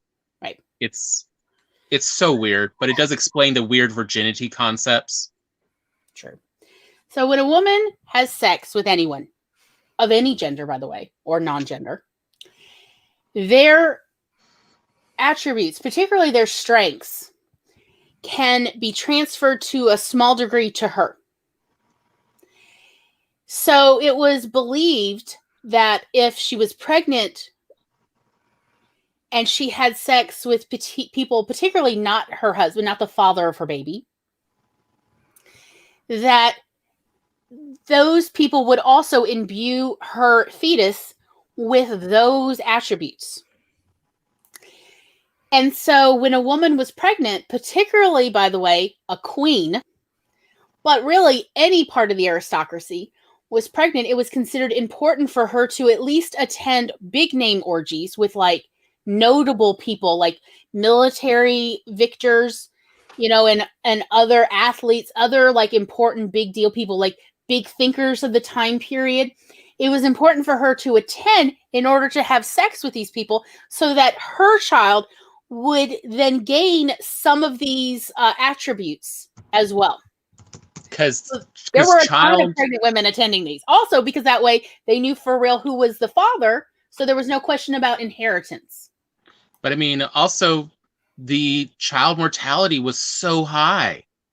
Like the real reason why the Bridgertons would have been so popular with, you know, the aristocracy, why they would have been, you know, the family, is because Mrs. Bridgerton had managed to have, well, not just have, but raise 8 children and no one died. That was amazing. Versus, you know, most like, you know, the Featheringtons, you know, probably had at least 3 other siblings that had died in childbirth and young age. Like, just another thing that we found really missing from Bridgerton and most Regency stories. Yeah. Where's all the funerals? There should have been a funeral at least every 2 weeks during the season, because, you know, bodies did not keep. There should have been a funeral at least every 2 weeks because it was also part of the social calendar. And it was not such a sad affair because death was so regular. It was more of just another reason for social gathering of, well, so-and-so didn't make it. And then, you know, since everyone's there, a quick figuring out of, all right, now what's the social status of everyone if it was someone who was older who had passed away. Right. But so, no, go on. Because, you know, it wasn't just the children who were dying constantly. You know, everyone was, it was normal. It was a regular thing. It was a regular occurrence. And so that's why, like, it was so rare. It would be such an odd thing to have a young woman who was a debutante not understand how sex works, and in part so that she could not be tricked into having sexual relations essentially without full consent. And, you know, that so she wouldn't end up pregnant with someone's baby that she did not want to, that her family did not want to have her pregnant with, and so on. Again, that's the Victorian. And that's the Victorian idea of no one should know how sex works until after you're married, because you wouldn't need to know anyway, as long as you're being a good girl or a good boy or a good person. Let's cover the table legs because they're too salacious. Yes, the Victorians covered table legs because it was considered so suggestive. Yes, let that one just settle there. Of just, yeah, Victorians were wild in their own way. Yeah, they make my delusional denial family look downright enlightened. So anyway, so that is the thing about sex. That's the like part I did not, you know, I was not relishing talking about, but like, yes, children regularly were attending sex parties and were instructed in this. And so they would grow up knowing full well, as let's be honest, there were rats, dogs, and cats everywhere, even in the city. You see them. Look, if I have seen random, you know, feral dogs doing it, everyone during that time period has seen it. Also, this is the Georgian Regency time. This is when, this is sort of the height / beginning of, like the AKC, not the AKC, wrong continent. You mean breeding, though? The breeding program? But the kennel clubs dogs? started up during this time period. I mean, is it the And BKC? I don't know what Britain is. Yeah, it's like but the largest animal show too. Yeah, I know, I love it because they actually have like the little dogs do tricks and stuff, and it's kind of cute. But so like, you know, the daughters would, you know, they wanted horses, but like they would say, no, I want a horse from that one and that one. Like, you know, they would. You then go make a horse. Yes. And somebody would have to witness it so that you were sure you got your money's worth. I wish I was joking, but I'm not. So, I mean, again, this was not the Victorian. You know, the Georgians are very much oh no, we can make what we want. What is it you want, dear? What do you want your horse to look like? I want a sparkle pony with purple hair, Father. Well, here are the horses we have. What do you think we should mix together? This one and this one. And then can we dye its hair? Sure. Can we put henna on it? Why not? That's a lot of henna. Oh, yeah. Oh, yeah. Which does bring us to the colorism. Are all the young children and the asexuals back? Hello. It's lovely that you've rejoined us. Let's talk about colorism. I know, it's still not a happy topic. And ableism. And ableism. Oh, yes. Well, okay. Well, they really kind of go together in that they're both missing. And for similar reason. So, it is very unfortunate that you can watch Bridgerton with the audio off and be able to tell a lot of people of color's general storyline outcomes by the depth of tone of their skin. But that is how it is in this show. There is still a lot of work to be done concerning racism, as well as I just want to point out, where are all the Asians? Y'all. And they were literally holding princesses and princes hostage from India at this time period. Yeah. In England. They were holding the children of moguls hostage in England in order to keep India a colony. And so, but like, you can't have princes and princesses, you know, held in houses. They're going to rebel. So they, of course, were attending all the social functions with everyone else. And it was just considered, okay, I'm going to say something, and it's not meant to offend anybody now, but this is like, I'm paraphrasing, I'm almost quoting, but I didn't look it up this week, so I don't exactly remember it. But here's the way that the British ton, or specifically the monarchy, felt about having a whole bunch of, because I think it was like, at least like 14 or 16 different Mughal families from India, having at least a couple representatives of each family required to live very close to, you know, the king at any given time. And so if one of them had to go home to go visit their mother who's sick or something, they would have to send a equal level representative to take their place. Like, they couldn't just come and go as they pleased. But the British aristocracy felt that these people of color in their social circle were considered the jewels of the British Empire, that their social circle had so many people of color of high rank versus so much of the rest of Europe that was, quote, so pale by comparison. It's objectifying. It's let us just say, an antiquated view about people. But to say that there were hardly any Asians and that there were hardly any Africans, there were, in fact, many African princes and princesses sent, including, and sometimes with their parents, not necessarily held hostage, but as representatives of their country in order to gain favor for shipping and trade routes, of like, truly, you know, sort of like come trade with us. It was considered normal, and it was, if anything, considered prestigious for that country's court to have all these people from all over the globe there as representatives of the parts of the globe. And to give you an idea of just how busy and major port London is at this time period, it would regularly take between 4 to 6 months for a ship to come into port and get taxed and unloaded before they could take on a new load. They would literally be stuck in port waiting 4 to 6 months because there was such a backlog. That's how big London was in trade at this time. London was definitely a very lucrative area to trade with if you could get them to trade with you.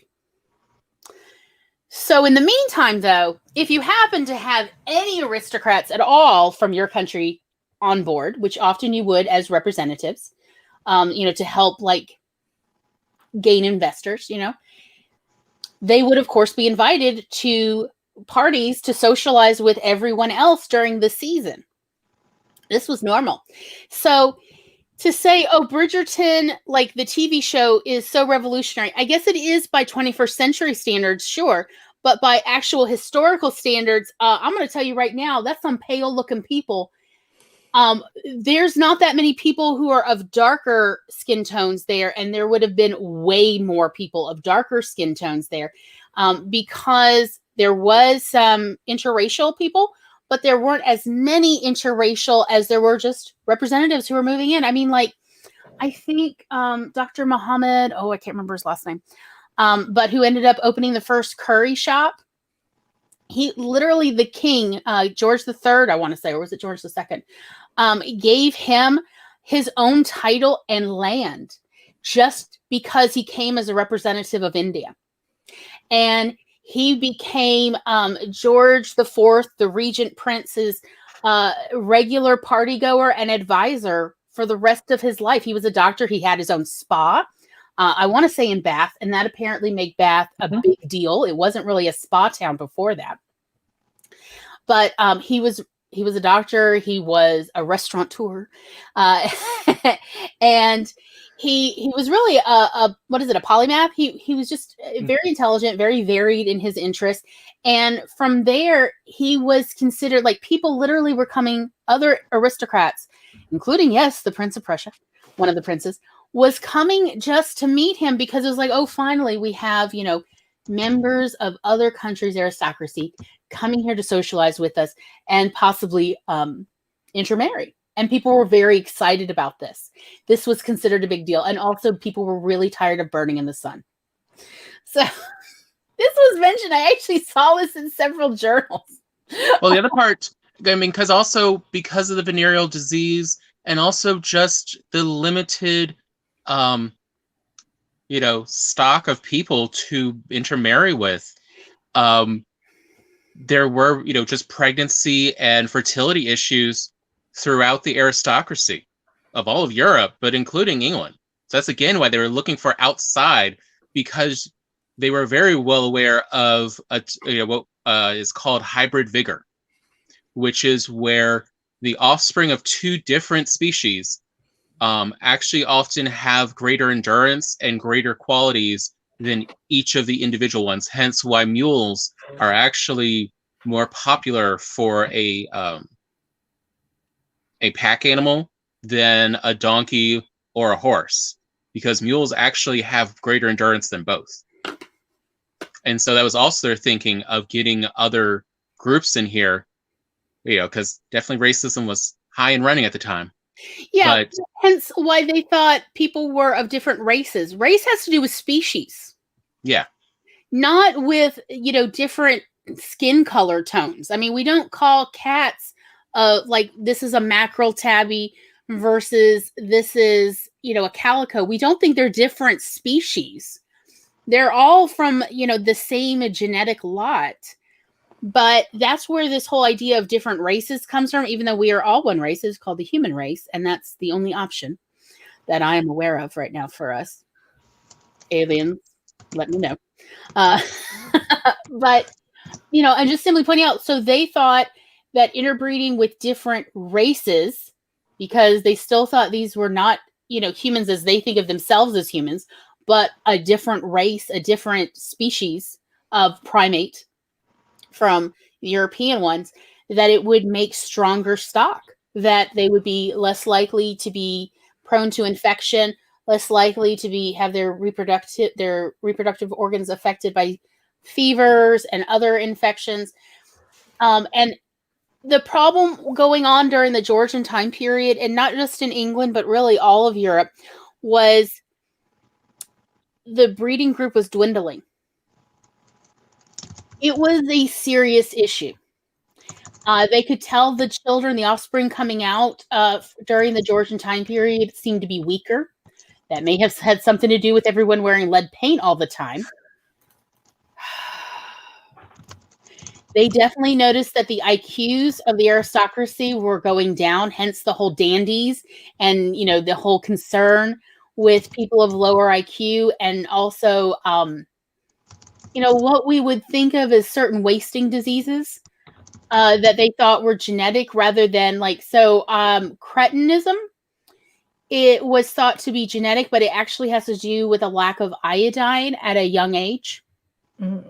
And a lack of iodine at a young age causes physical changes. I think it's where the head bulbs a bit as well. And so it was believed to be a genetic infirmity or a genetic weakness rather than it's actually a nutritional deficiency. So there was a lot of concern and a lot of discussion going on in Europe at this time period about how can we improve the breeding stock of the aristocracy, let alone the whole rest of the countries, because they were concerned that they needed some vigorous genetics to revitalize the European genetic pool. And so again, that was also why the British felt that having so many people from all over the world, people of color in particular, and as Maggie pointed out, there were many representatives or several representatives from Native American tribes at the British court. Thank you for that. All of this was considered jewels of their court because they're obviously not from Europe. So if we can entice them or find a way to get them to intermarry and interbreed with us, it'll be good for all of our people. This was talked about all the time. It was talked about at, ladies' afternoon teas. It was talked about at morning charitable events. Vicars sermonized about this, about how we need to select people to marry who are vigorous, who are strong. There is this ableism in this. There's an inherent ableism in this idea of we need to prioritize reproduction with people who are healthy and vigorous and preferably wealthy as well. There is an inherent ableism in there. That said, there also were plenty of people who had both visible disabilities in the courts as well as invisible disabilities, including plenty of mental illness. Have you heard about King George III? And the hot debate of, was he so mentally ill from mental illness and actual mental illness, or was it poisoning, heavy metal poisoning, and various other poisonings? Because let me tell you, they were giving him some crazy stuff. His doctors were. I suspect maybe it was part of both. He may have had porphyria, but he also may have had, what was it? Was it arsenic poisoning or some other poisoning that can also turn your urine a different color? Yeah. So it's we may never really know, although we might one day. They'll figure it out. I don't know. They'll probably exhume his body and do a genetic test. Nobody's grave is going to remain undisturbed before the 22nd century. I have this feeling. So, but anyhow, there was a concern that Europe was dying out. And a lot of people felt this. A lot of very learned people were actively discussing this and writing treaties about, is Europe a dying breed, quote unquote. And so everybody was talking about it.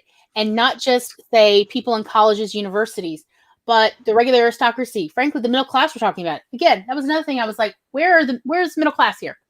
So what was happening, and I have, once upon a time, a couple years ago, I was planning to write a Regency romance, women and women romance. And so I did a whole lot of research, including Regency era inheritance laws. I'm not entirely sure exactly why the monarchy government was trying to seize or reclaim all the lands of most of the landed gentry. I'm not entirely sure why. Like, I think I knew it at one point, but I don't remember it right now. But nevertheless, what was happening was they were pretty much Parliament was removing various financial endeavors as an option for the aristocracy. It was considered low class. They were told it's inappropriate for them to be investing or to have actual businesses. So certainly no one with a landed title was allowed to have a retail store and sell to commoners. Oh, the horrors. So they had more and more limited options for generating income. And so pretty much they were allowed to farm, which is not necessarily profitable. This is the same time period where we're having various blights.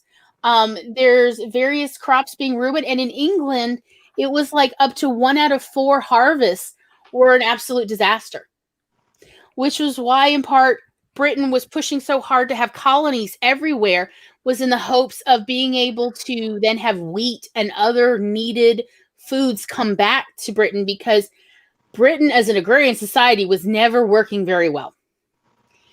I'm sorry. It's cold. It's wet. I hear they only get sun 3 days a year. I don't know. I've never lived there. But it's pretty much only good for sheep's wool. That's about it. That's the only thing that weather is good for. That's about the limit. That's it. That's all I got. And even then, they have to be careful because apparently sheep are not meant for like marshy areas, and that's most of England. Apparently, I'll take y'all's word for it. So, essentially, Britain went out and it made an empire because they were tired of being hungry and they were tired of going through starvation seasons. And that is, look, I'm happy we tore away, but I understand their reasoning behind, no, don't leave America. We need you for all that food. I get it. But anyone else like to? And tobacco. Don't forget, we need you for all that tobacco. Don't forget the delicious coffee and tea. We had to get an entire, they had to get China addicted to opium in order to get all that delicious tea.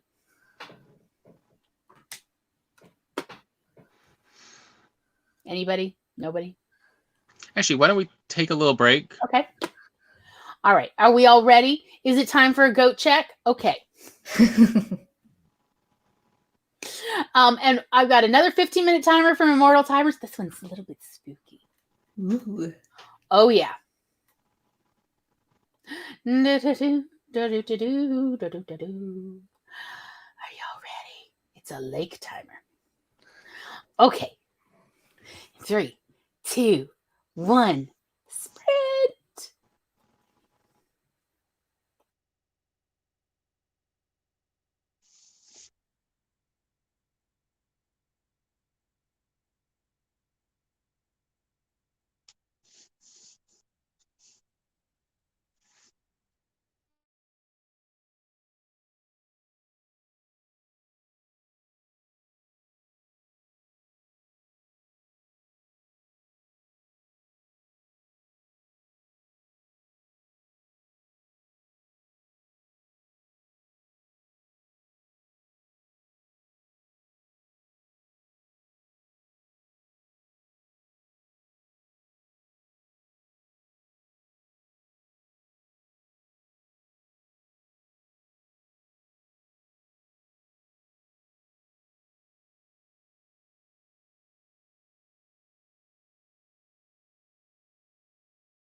beep, beep, beep, beep, beep, beep, beep, beep, beep, beep, beep, beep, beep, beep.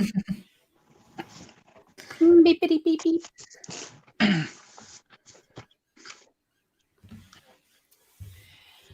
How is everyone's break? Do they feel more refreshed, productive, wordy? Yes. I read some of Pride and Prejudice, so Do you feel I was like having a good time. I was reading the scene where they're all at Lady Catherine de Bourgh's place, and she's asking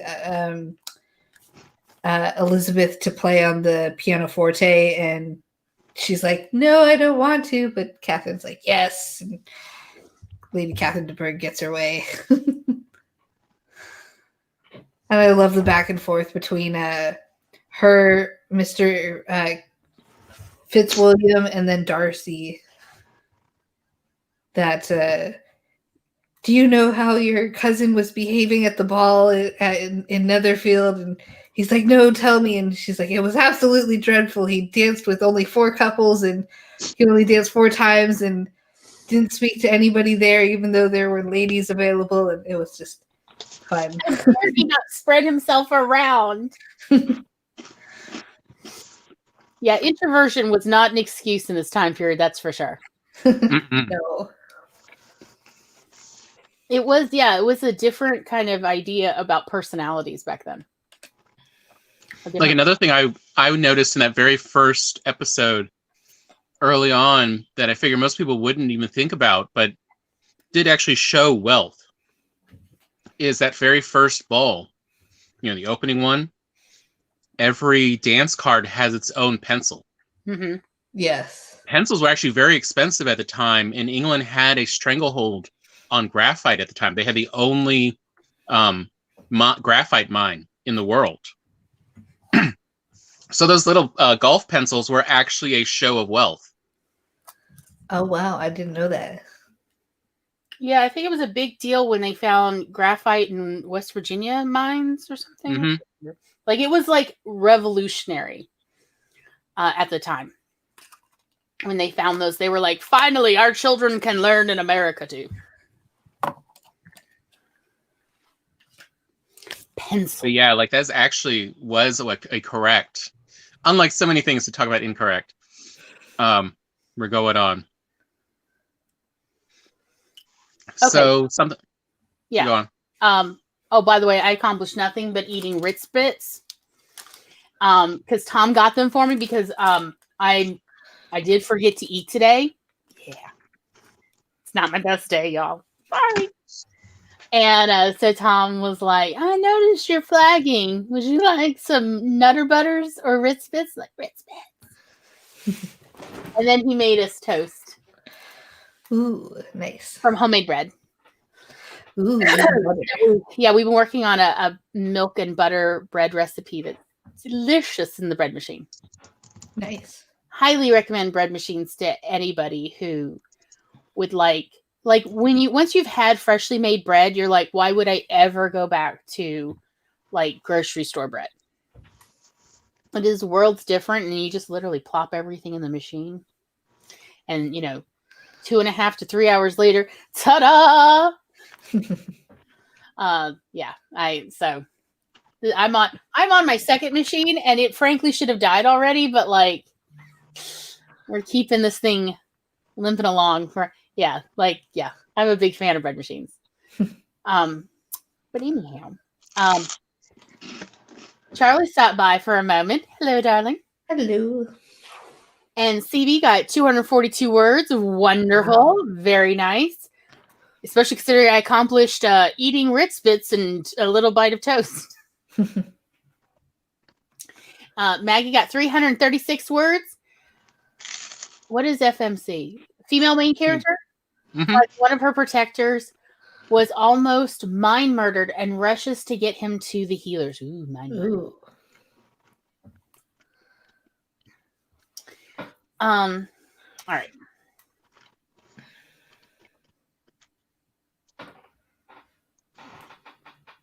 Last time I made gluten-free bread, it gave me a migraine. So that's so difficult.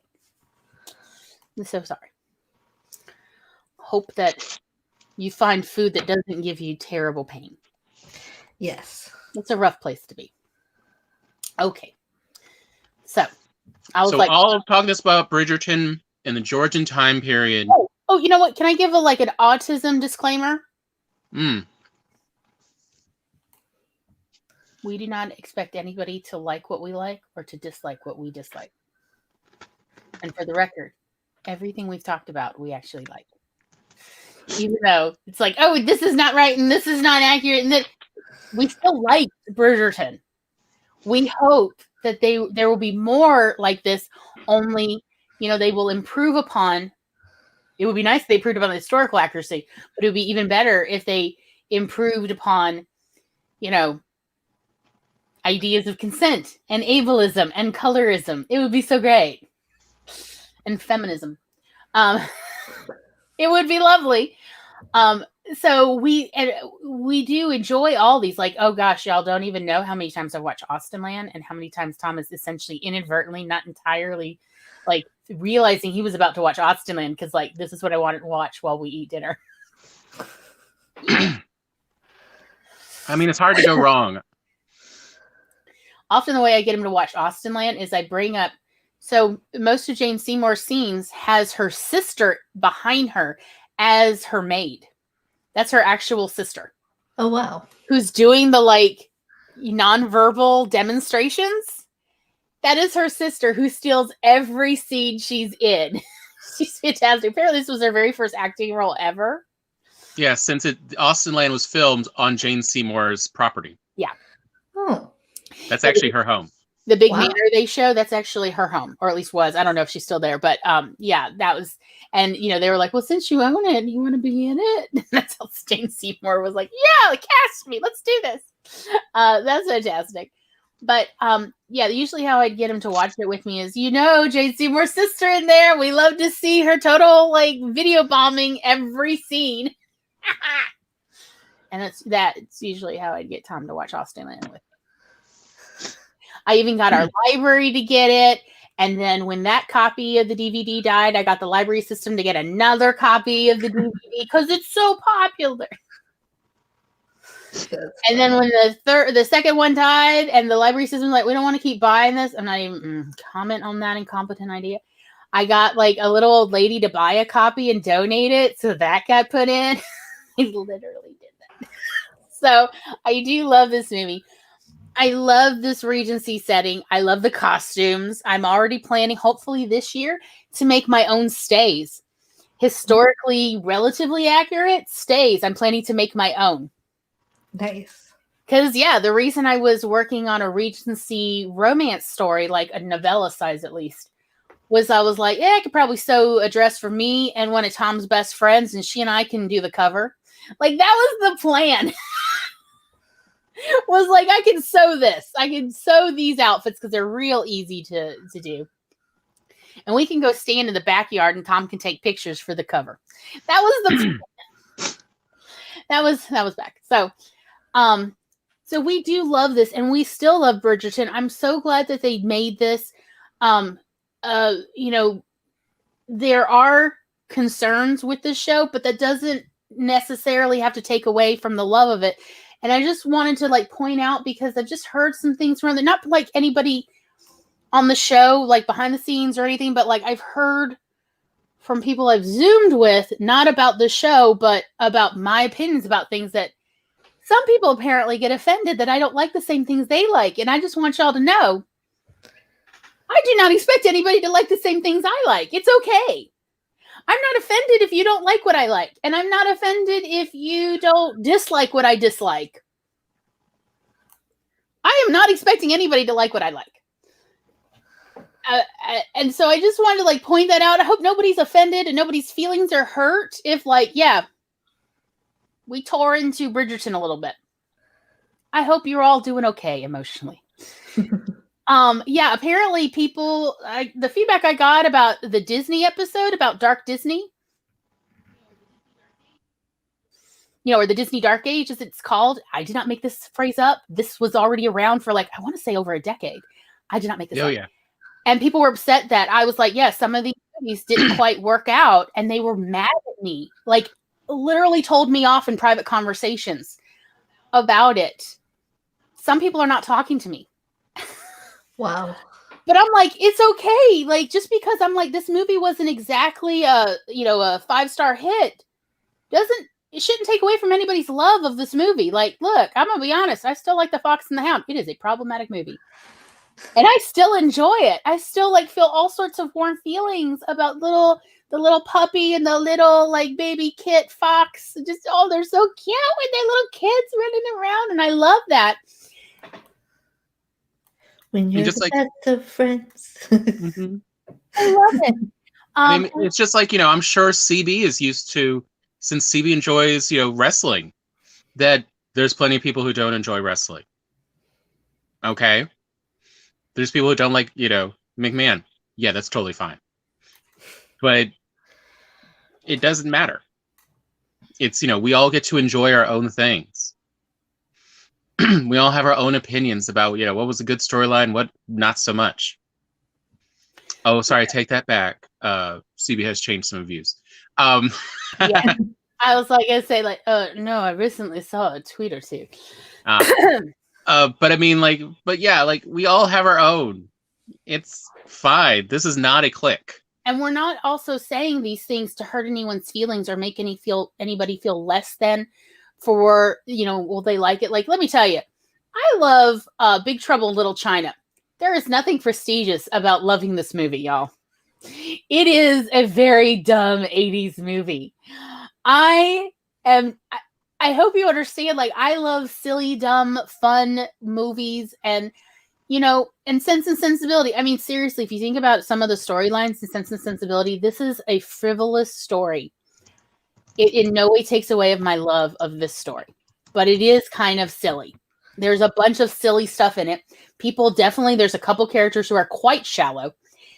It in no way takes away from my love of it. So I hope nobody feels hurt or injured or attacked, like in a real way. Like sometimes I say to Tom, like, I feel seen and attacked, but I don't mean like, now I'm going to need hugs and aftercare. I don't mean like real attacked. I'm just saying like, I feel a little bit seen, but also like judged here. But not like it's bad, like I can't go on. It's just more like, y'all owning me here. So I just wanted to like give a quick like little disclaimer of like, I hope everyone's okay and that you understand we say this with love and compassion. We're not trying to tear down anyone's love of anything. And that this is a safe space. So if you do feel like we're going a little too far, please just go ahead and let us know. We do need that feedback because we are not good at figuring this stuff out on our own.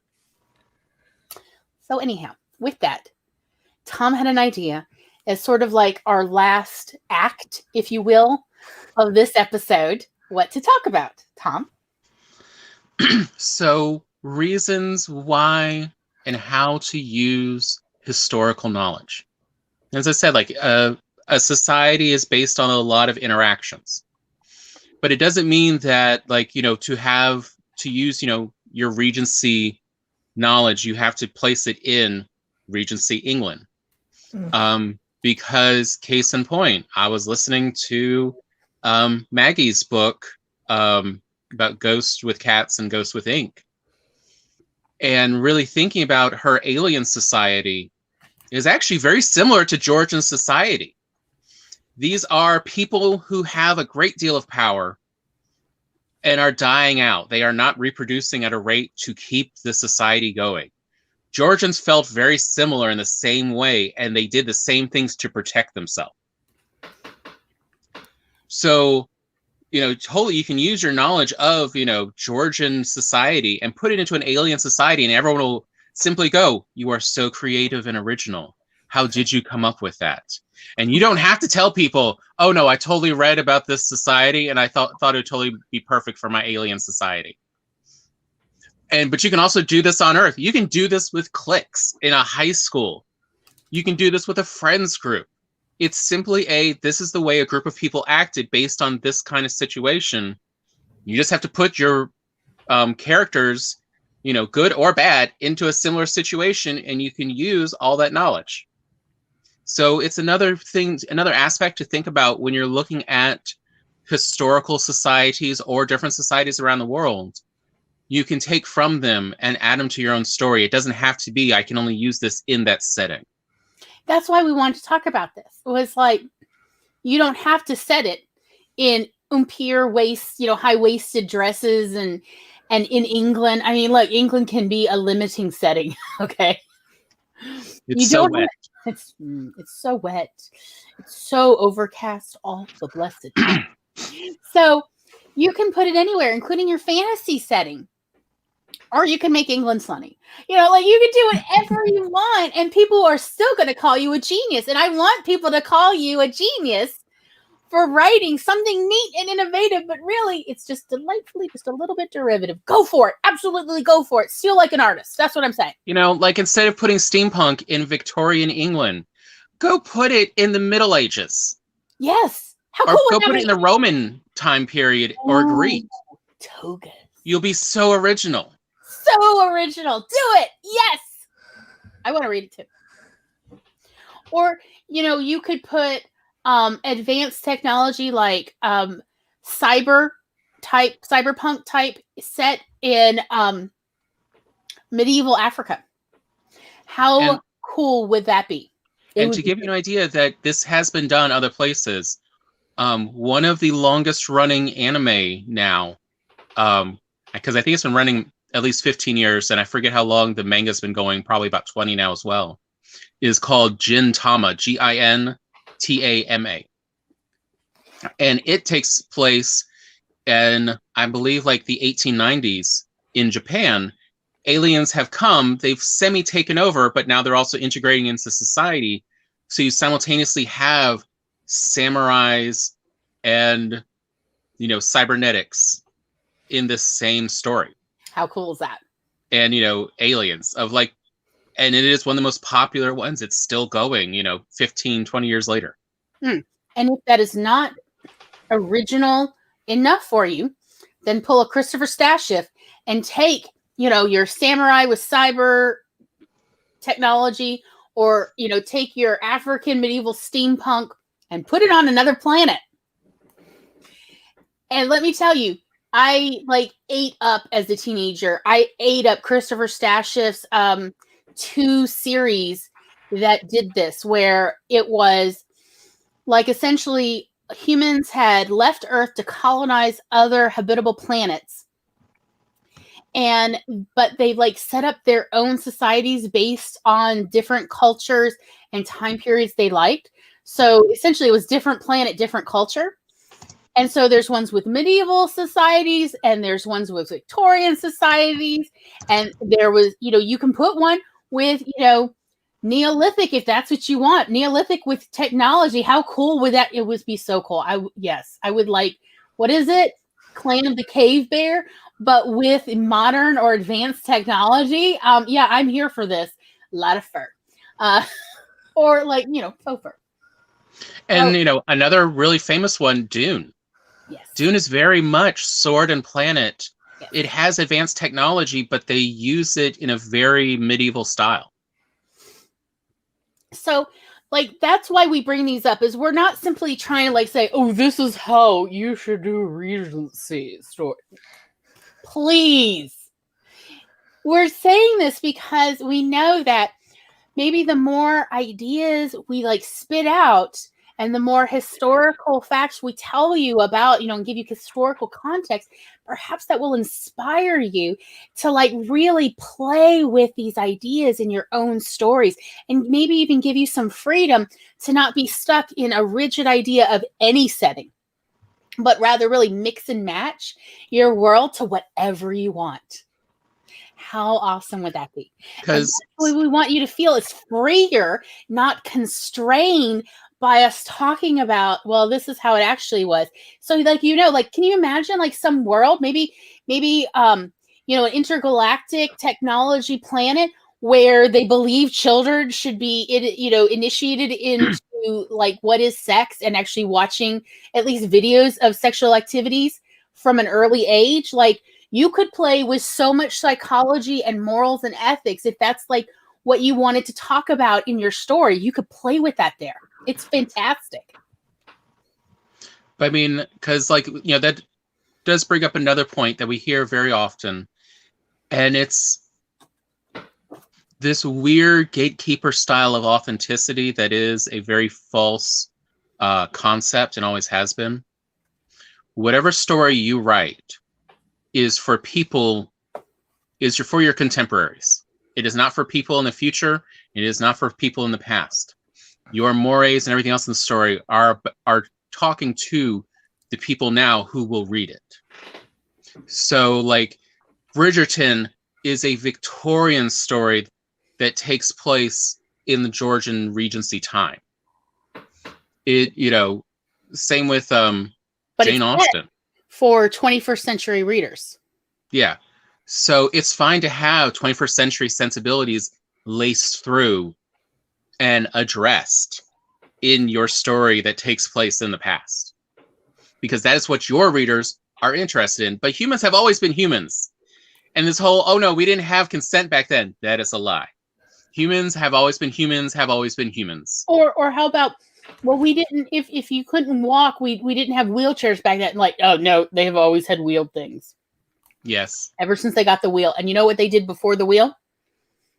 They had a big, strong person to move that person from place to place. I'll say they had divans. They had 2 or 4 footmen carrying you around. Mm-hmm. If you had money and power, you would find a way to exercise it. Or even if you didn't have money and power and you just had a strong family member, it's like, move me over here. I want to sit over here now. And then they will just pick you up and move you. I mean, this is not like, oh, well, Neolithic did not have disabled people. Are you kidding? Well, you would not believe what we found in, grave sites from the Neolithic era all over the planet. Oh, why, yes, there were a lot of disabled people, and they lived long lives after they became disabled, or even if they were born disabled, they were like cared for by their family members, and they lived very long lives, even if their legs were never really usable. Like, oh, no. Disabled people have always existed, and they have been treasured for most of it. It's just a recent, more modern thing where disabled people are not treasured and loved for the special people they are. And I mean special in a good way. Please do not misconstrue. We all bring our own skill sets. Exactly. Mm-hmm. So, yes, you can put disabled people, you can put people of a variety of skin tones in any setting, and it's only going to make it better. And that's what we're hoping, that we can help inspire and give ideas to people on this. And we hope that's what you take away from it, because let's do this. Let's really break out of the molds and define our own ideas of stories and settings, because that's what's really going to set the world on fire in a warm, glowy way. Throwing that out there. A bit of a cottage core. You have anything to add, Megan? No, I'm just listening to all you guys have to say, and I'm just like, this is fascinating. Keep going. Yeah. Okay. So here's the real secret to creativity. Stop trying to be original and start trying to steal. Yes. Steal wholesale and change terrific. it in some way. That way it is familiar enough that everyone knows it, but they've never thought about it like that. Exactly. Like, give it a little twist, but not a big twist. A big twist, they're like, I don't even know how to think about it. But a little twist is, oh, I've never thought about it that way. And they're very comfortable with that and very interested and eager to explore something they've never quite thought about that way. So a little twist. I mean, Regency stories have been so whitewashed that, yes, Bridgerton does, stand out as seeming an original situation in that the, Duke is mixed. Well, from what I understand, it's not in the original novels. This is Shonda Rhimes' crew that cast a variety of people of color in it. And that does bring in, some different views. And so you also have that one of, we've only got the title as long as we are special. Yeah. And that brings in a lot more character development and a lot more, space for drama. So you can see how, take something normal and then twist it a little bit. And all of a sudden, you're so original. so genius, so creative, they'll say. And they'll mean it because you've never thought about it quite before that, and now you want to explore it. And I mean, if you want to explore it, I promise readers will want to explore it with you. Readers, I say Bridgerton also points out that historical accuracy is not of any major importance to people. Emotional story arcs is what carries people through, and the world around it. Because note, everyone talks about either the emotional story arc of Bridgerton, or they talk about the look and the world that Bridgerton exists in. Mm-hmm. That's the two things everyone actually converses about.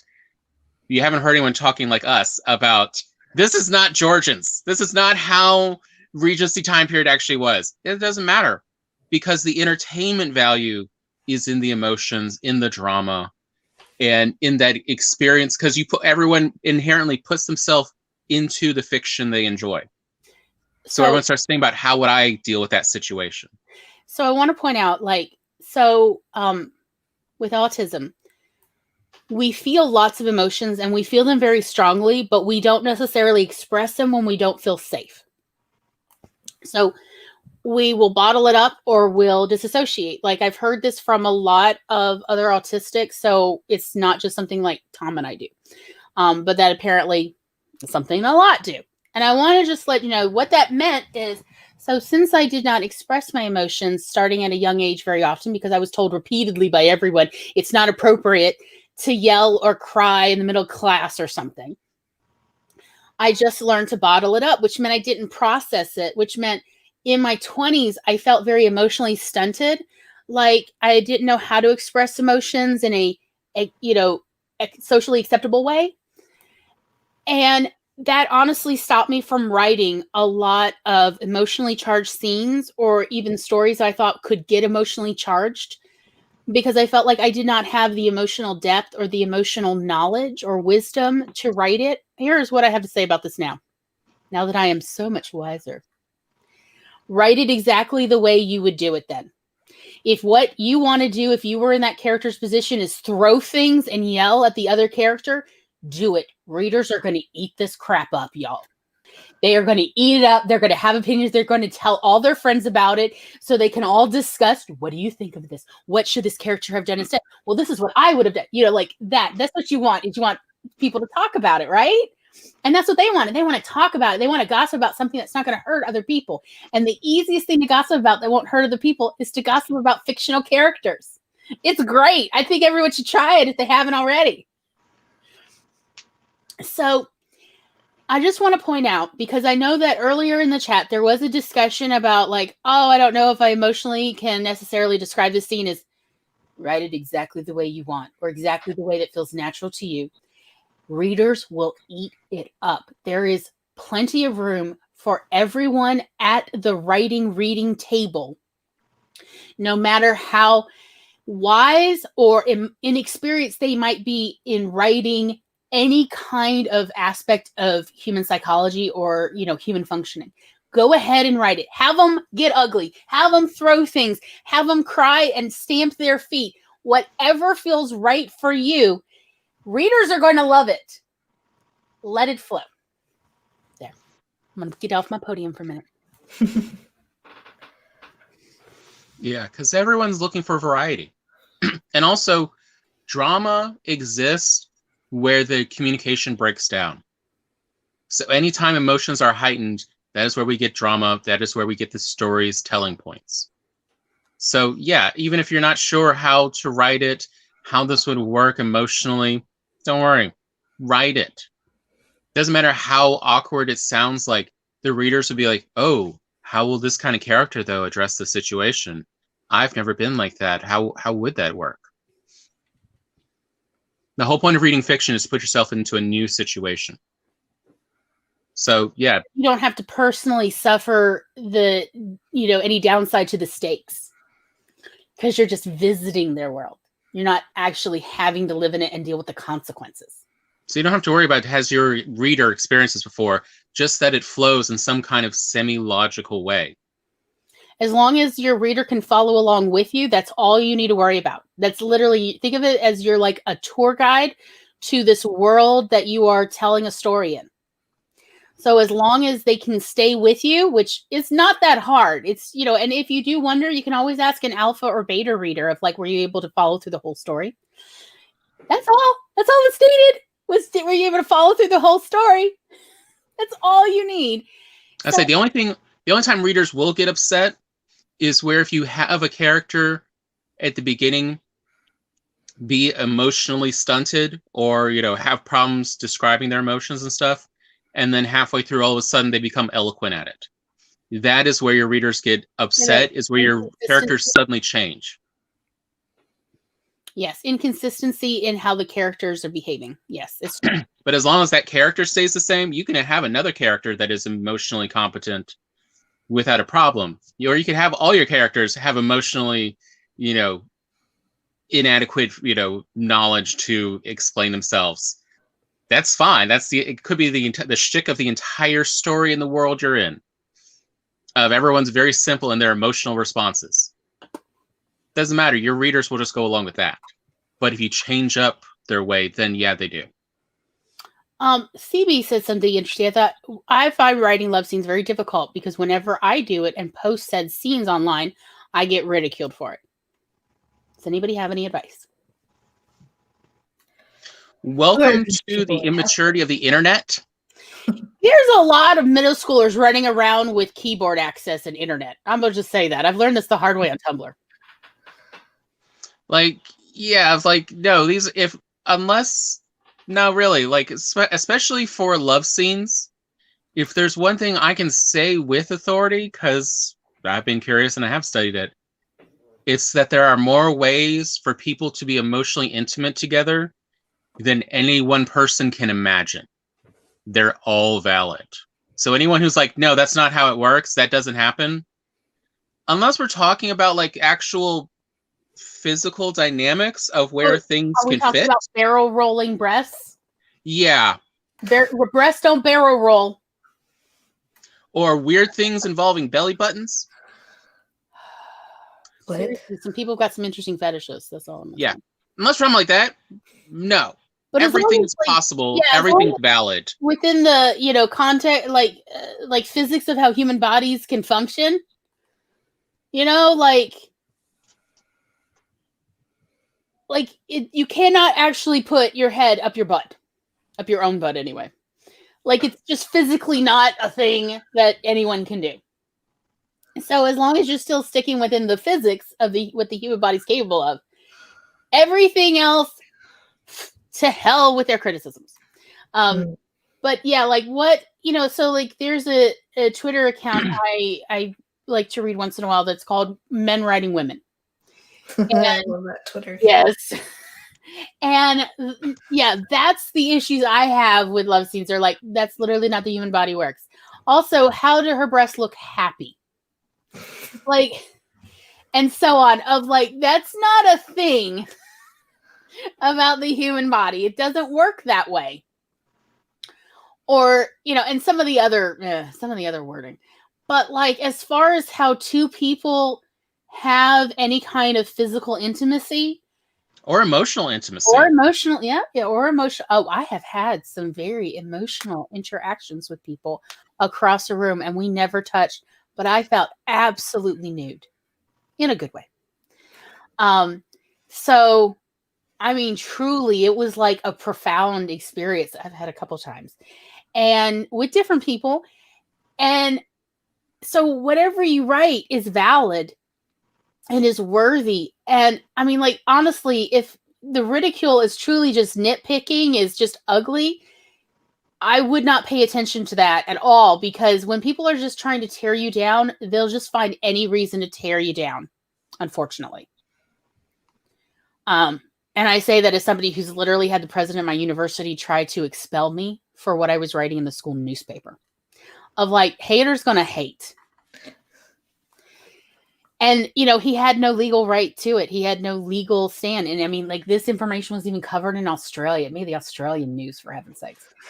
It was crazy. Okay. And what was he so upset with? I wrote an article about how a couple can go about trying to figure out what condom works for them, because this idea about oh, I don't like condoms, just as saying, really, to me, what I really heard was, I haven't found the right condom. I'm like, there are so many condom options, at least in America, that you need to explore all of them.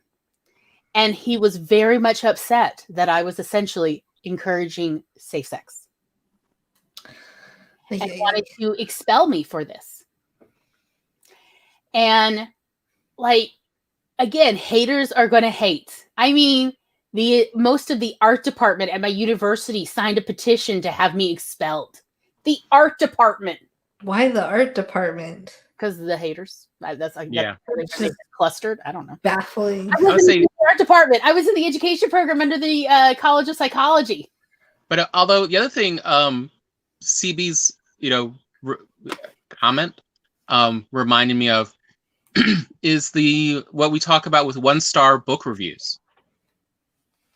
1-star book reviews are simply a sign that the wrong audience was targeted. Someone who it was never meant for read that book. That's what a 1-star book review means. Yes. It's not that it's a bad story, except in the case of one book that just the grammar was so awful. One exception, I personally experienced it. Yeah. Other than, for the most part, 1-star just means that was someone that this story wasn't meant for. Oh, well. Yeah. Like, Tom's been very interested in, like, because we've, like, literally gone through and read tons of 1-star reviews on Goodreads on a whole lot of books, because we're always like, what does it take to get somebody to give a 1-star review? And their reviews that they and to write it out are always off the wall, like, or almost always. They're just, what is this person? What did they think this book was about? Like truly, they are just like so strange to us. Like, because we've only done this for books that we actually really liked. And so we're like, who would give this a 1-star? I mean, I understand going meh and giving it a 3-star. I get that. And even a 2-star of, the editing, something, whatever. But a when you get, let alone from popular books, like if it's a Terry Pratchett or Douglas Adams story, it's like 1-star, go on. Right. What happened? So we've been very fascinated by 1-star reviews. And so we've read, hundreds, if not thousands of them in the last 10 years, at least. And the thing we've noticed about 1-star reviews, that's like it's not like every review necessarily, but like overall, the thing we hear the most is this was definitely not the book the person thought it was going to be. Like, so much so that they are like full of umbrage. They're so offended that this book is not the book they thought it was going to be. And so what we really interpret that as is that this book wasn't marketed necessarily to weed out the people who are expecting something drastically different. And so that's why we do try to mention it's in book reviews, it's good to mention, if you like this book, I think you'll like this book I'm reviewing now.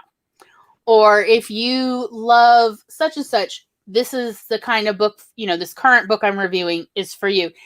In order for people to self-select, in order for readers to self-select.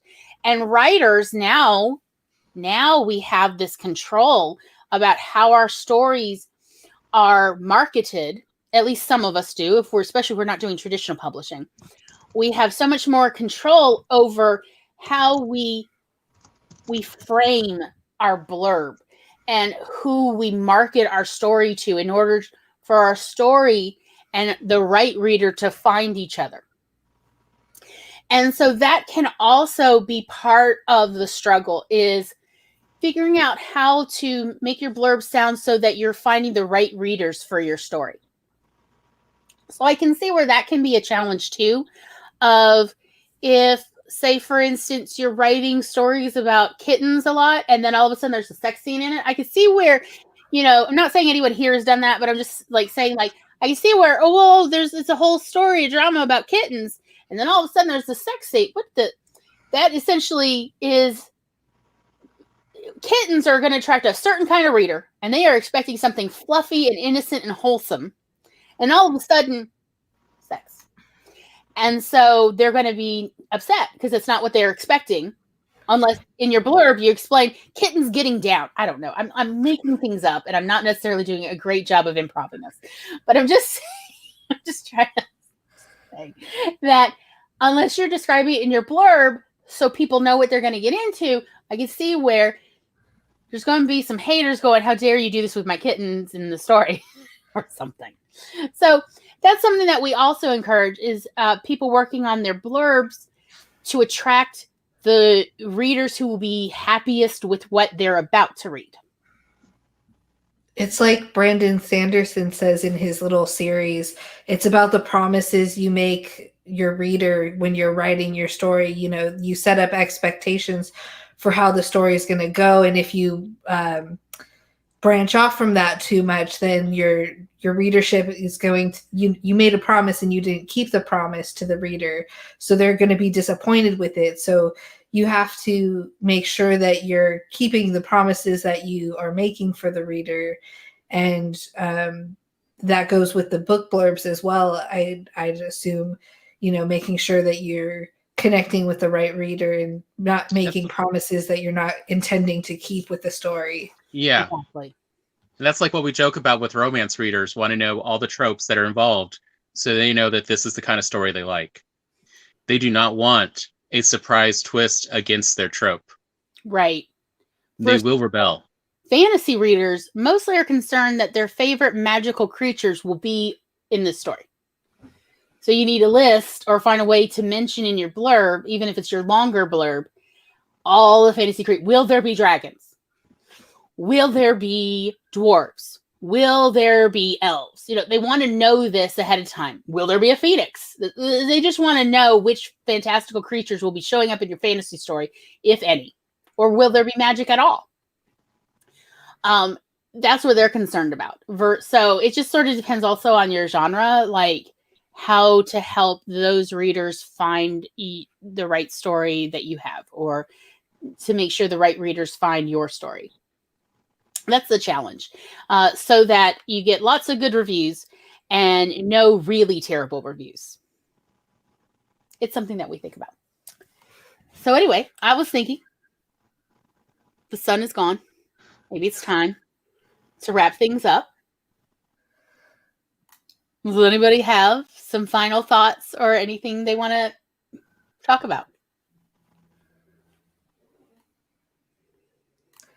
I think we covered everything that I was wanting to talk about, especially with like the consent and stuff. Empire waits forever. Okay. I think we got, and we also really covered about, you know, just there's nothing wrong. If anything, there's a lot of benefits to genre. It doesn't matter what genre it is. It's just that way your readers know what they're getting into. Bridgerton does not in any way break any genre rules or expectations, so it's quite popular. And that's why it's popular, because it's delivering what your reader wants. Mm-hmm. Yeah, I think my final thoughts are really like explore how to take any setting, any genre, and give it a little twist, and just, you know, push it a little further. You know, add something new and exciting in. Take something what other people might consider vital. Take it out. You know, if you're doing Regency, maybe take away the whole Empire part. There's no shipping. There's no British Armada or British Navy. Like, try something and like just give a little twist and explore that, because everybody's done the same old, same old. Now, if you want to do the same old, trust me, there are plenty of readers for this, and you will never be without readers. But I mean, like, if you're like, I would like to set myself a little apart, or I would like to get a little excited about what I'm writing, try doing it a little differently. I mean, that was sort of what I was doing with my Regency romance. Was I was like, you've got all these young women hanging out with each other all the dang time. Just based on my personal life, yeah, kissing's going to happen for practice. So much practice is needed. Yeah. I mean, I can't tell you how many young women got me roped into kissing them because they're like, come on, help me practice, kiss me. I mean, like, for real. And I'm such a helpful person that I'm like, oh, okay. I was really gullible, y'all. So that was my idea, was like, you got all these women hanging out all the time. Hey. Because like nobody was ever using that. Nobody, like I hadn't come across many stories set in the Regency time period since, you know, the genders, well, male and female presenting are separated so much of the time and only allowed to intermingle in special examples, special settings. But for the most part, their daily life is not very much intermixed. And I know from like my personal experience, a lot of my life in a small southern town was also very gender segregated, I guess if you say. And yeah, things were odd. Things were definitely odd compared to my 20s and 30s. And I thought it would be cool to kind of explore that, but in a Regency setting instead of a small southern town at the end of the 20th century. Excuse me, at the end of the 1900s. Oh, I feel so old. So, and so I just want to throw that out there of like, try tweaking it a little, try just giving it a little twist, or change the setting, or just something exciting, and see if it doesn't sort of spark something within you.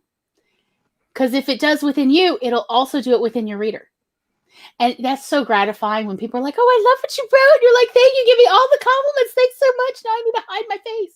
You know, maybe just me. Okay, so that is my final thought on today's show. Thank you all for joining us, and especially if you've made it this far, you're a real trooper. Extra point for you. Would anyone like to do an outro? I'm good. Megan's good. Megan abstains. Tom? I'm Tom. I do, a Think Fix. Still trying to figure out what we're going to really do with that channel. And right now it looks like we might be going into story development and ways to work on story development. Because that's what I like to do. And I like to be Tom's challenge for story development. I like to be the hard-headed one. He's like, no, that's not going to work. Try something else. Hi, I'm Glory. If you don't know it already, you're on my channel. Thank you so much for coming. We do this every week, Mondays at 4 p.m. Eastern, 1 p.m. Pacific. The channel changes from time to time. Next week's episode, it will be our last episode of the season for getting excited about movies, and it's going to be about headcanon. What's headcanon, Glory? Okay, I'm glad you asked. Headcanon is where you're watching a story, you're reading a book, whatever, you're reading something, and you make up your idea about what happened outside of the story, whether it's a movie, a TV show, written, any medium. You make up something outside of any material available, like official material. And so we're going to talk about that, which Tom has got some fantastic headcanon for the Matrix series. And we're very much excited about Matrix 4 coming out, or whatever it's going to be. I don't know what it's going to be called, y'all. As well as, do we have any other headcanon stories? Well, I mean, we've got headcanon for Harry Potter. Oh, yes. I'm trying to think of what else we have headcanon for. I know that you've had some headcanon for some Star Trek shows. Yes, because remember Janeway? You have some yes. headcanon for Captain Janeway and what happened to her after the TV show Voyager. So that's what we're going to talk about writers and readers' headcanon for essentially what happened outside of the story. It can be very exciting. Essentially, we think of it as proto-creativity. It's like... And also proto-fanfic. Yeah. Like before you have fanfic, you have headcanon. And so we want to talk about essentially those building blocks to filling that creativity well. So that's what we're talking about. That'll be the last episode of the first season of Getting Excited About Movies. And then we're going to start back after that, same time, with the Awkward Sibling Hour, where we talk about autism and autism-related issues, and then issues that are not necessarily related to autism, but guess what? They relate to us, so we're going to talk about it. So that'll be a whole new season. It'll be very exciting. And if anybody has any recommendations for who they think should join us, let me know. I'll be happy to invite them. Or if you want to do the inviting yourself, let me know so that if they contact me, they're not like, hey, so I'm going to be on your show. And I'm like, oh, are you? Okay. Because we would love to have other people join us rather than just be the two of us blabbing like this for an hour or two. Although we can do that. That's literally what we do the rest of the week every day. It's just the two of us talking to each other. So we hope you'll join us and we will see you soon. Thank you so much for coming. Bye-bye. Bye.